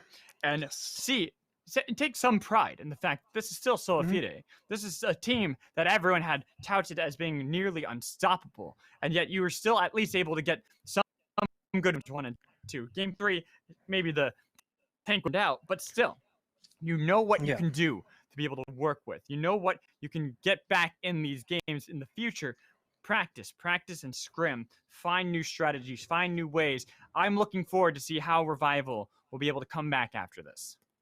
Yeah, and some of these guys are, still fresh into the amateur scene, still fresh in when it comes to working for team play. Of course, some of them are also veterans too. The biggest thing for the veterans is to, make sure you hold your heads held high, and also make sure that even though you take these kind of losses, how can you improve? That's at the end of the day, that's what the goal is, and how fast can you improve? Right? That's always been the story of the game when trying to go for pro or going for academy or going wherever in life, is to own your craft and to do it the best you can. Right. SolaFide have gone to academy. They come back in the amateur scene to play in. They of course for those guys, they also want to go back to academy and play on the pro team too. For all these guys, they want to make sure they're back onto the main stage, and that's the biggest thing for the entire squad. But for Revival, you guys still have some more tournaments to play, and you guys still have more chances to have us tell your stories, and that's the biggest thing, man. Right. To tell the story of Concept, to tell the story of Cyber, and to have Sudsy come back in the scene from quite a while, is always a good thing. And of course for Plux, for Kugayuma, to see if he can still be one of those scouting grounds talents and can still just showcase what he's got, Exactly. And that's the thing. So Revival, take this as learning experience. You've got a lot of points in the Proving Grounds. Don't give up. I want to see you in the future. I want to see how you're going to be able to improve. I'm looking forward to watching that. But let's talk about SolaFide, because there are the victors. Sure, yeah. 3-0.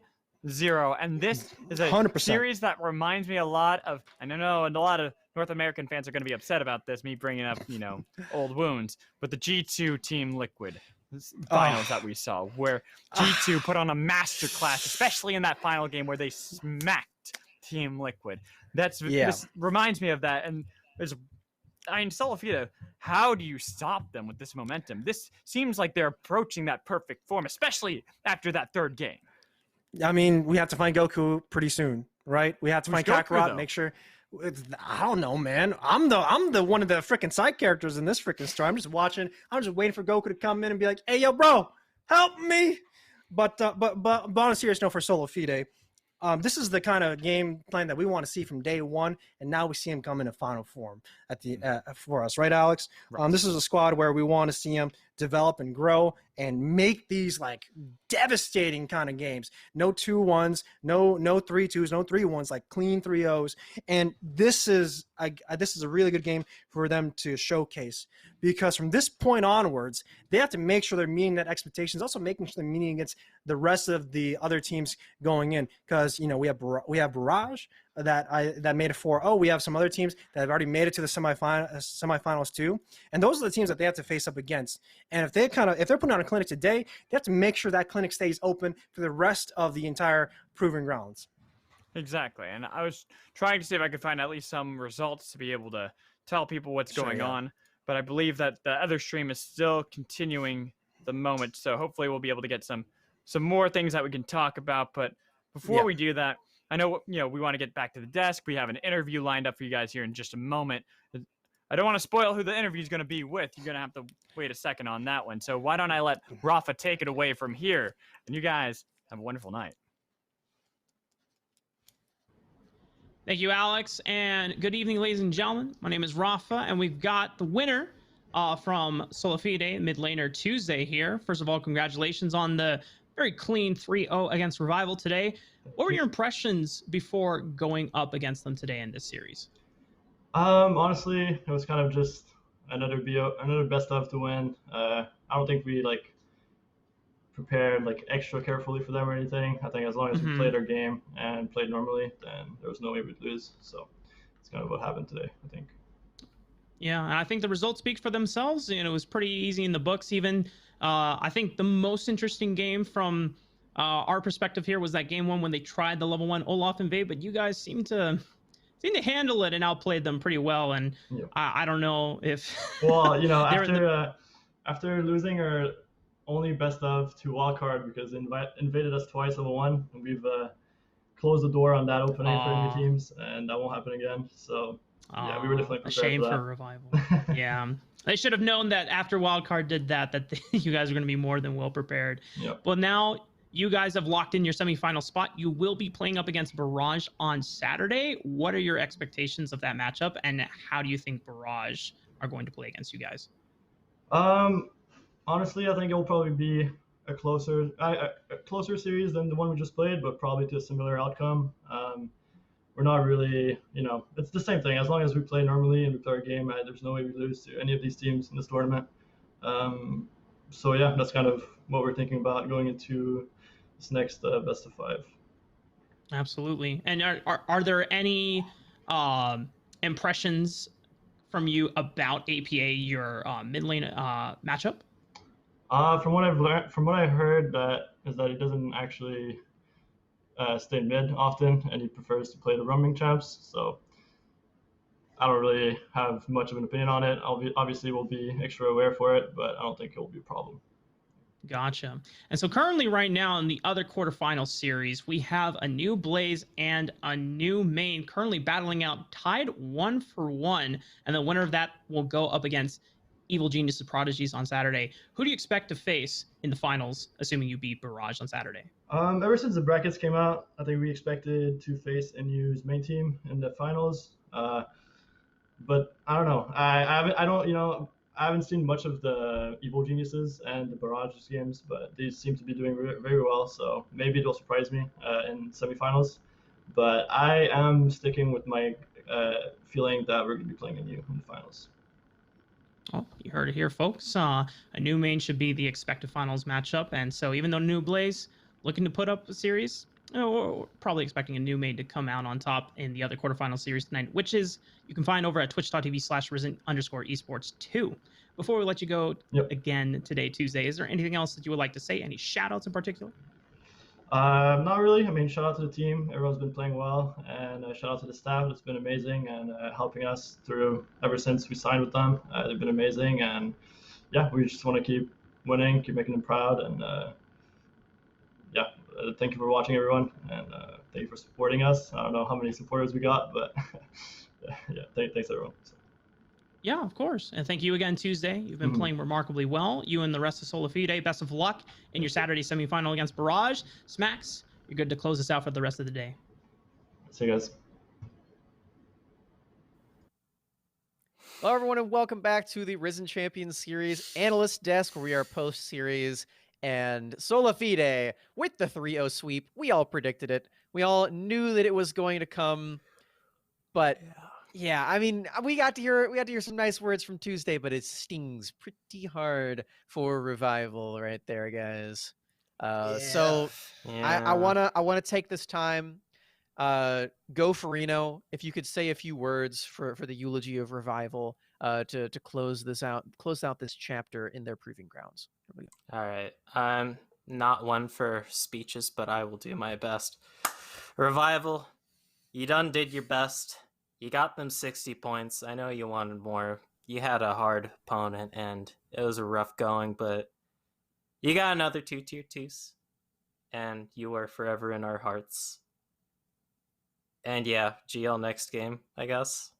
I don't know. I'm not one for speeches, okay? You guys are putting me on spot, and I do not like that. Well, we had like 10 minutes to prep this, so 18 minutes according to game time. Oh yeah, that's true. That's true. True. But yeah, shout out to Revival. You made it this far. You got all the way to the playoffs. Only 6 teams do that, so I don't want to like joke around too much with this. It is a very nice job that Revival did to get here. And as long as you don't look at those last 3 games that we just watched too hard, that's a job well done for Revival. And yeah, just like you said, Jack, very god. Did we have to do Plux like that? Wait, he even tagged the wrong team. That's hilarious. Wait, Plux. That's hilarious. I love him. This is why I love Kugiyama. Yeah. Oh. But yeah, again, really well done by Revival to get all the way to the playoffs. We still have 2 more tier 2s to qualify for, and 60 points is a lot. That already sets you like way ahead of the rest of the pack here. So definitely really well done by Revival. But we're going to take this rest of this time to talk about the victors of tonight, SolaFide with the 3-0 sweep. And just like you mentioned, 8 17-minute victory there in game number 3, guys. How are we feeling about that one? I know I'm getting the shivers for those best of 5 semifinals. Yeah, if we get anything like this, these games are going to be fast. They're going to be really loose, and especially going up against Barrage next week, I'm expecting we're going to probably see a very high kill count games. At least for both sides. Because there were some high kill counts, just more so for SolaFide. Yeah, definitely hoping that those sliver of health that we saw out of people like Dokla in that game don't quite happen once we get to the semifinals on Saturday. Yep. Speaking of that clip, I just want to take a moment to go back and watch that one because, I mean, we all saw that in that last game. Dokla just barely living in this play. He goes under this turret, Jack. Yep. He sure does live here. The Krugs almost kill him. Get down Mr. President to save him from the sapling. Another get down Mr. President to save him from my duo queue partner. And Dokla doing him dirty. Yep. That's my duo partner right there. Your duo is actually unbalanced. Okay. I feel like I say this every time, but I think I won the duo queue segment. I don't know who's keeping count, but I think I'm undefeated in that segment. We'll have to tally up the results going into definitely think that's wrong. This weekend. I'll go back. I'm petty. I'll do it. I'll go back and check. I'm pretty sure your win percentage is not that high. It can't be. All right. Well, we'll have to see what points count to that sort of thing. But definitely really proud of my boy there, Dokla, in the top lane for that one on the Aatrox and everyone else on SolaFide. Yeah, they really carved their name into the Rift here for Risen Champions Series in the quarterfinals. We got to see. Again, this is the third segment in a row where I'm saying this. Back-to-back team fights where SolaFide just dumpstered all of the hopes of revival. I mean, that's honestly putting it lightly. Let's watch another one of those here, Dimitri, because ooh.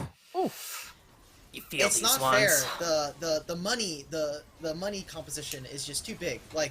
We have this is Revival's whole composition. They want to have their tank top laner. They've got their assassin mid lane counter pick, and this is just disgusting. Again, Dokla's literally diving under turret, almost 1v3 in the situation. Scooped yet again 3 games in a row as basically sitting by himself. Where's my team? Oh no, 17 minutes. It's 20-2, and there's a huge gold lead for them.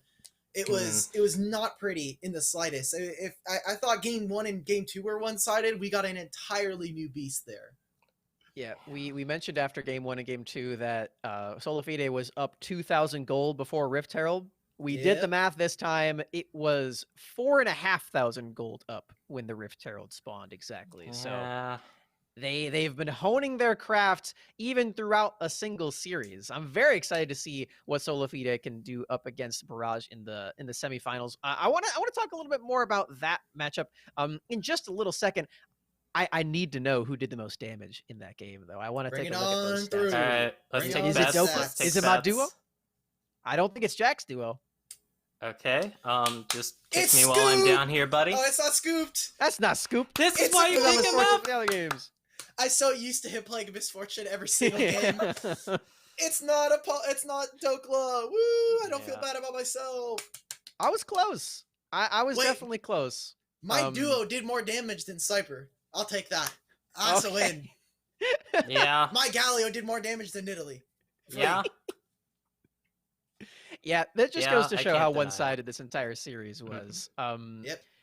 Yeah, I very well played by SolaFide. Again, I just want to reiterate, this is what we expected out of them, even throughout the entire Risen tournament, right? So, first of all, again, a shout out to Wildcard for even taking a series off of them. If this is the beast that they turned them into, as Tuesday mentioned, they cleaned up their play specifically because Wildcard did take those games off of them. So Revival could have won this series if it wasn't for Wildcard. Yeah, if it wasn't for Wildcard. So Wildcard, just know that you did this to everyone else, and now Barrage.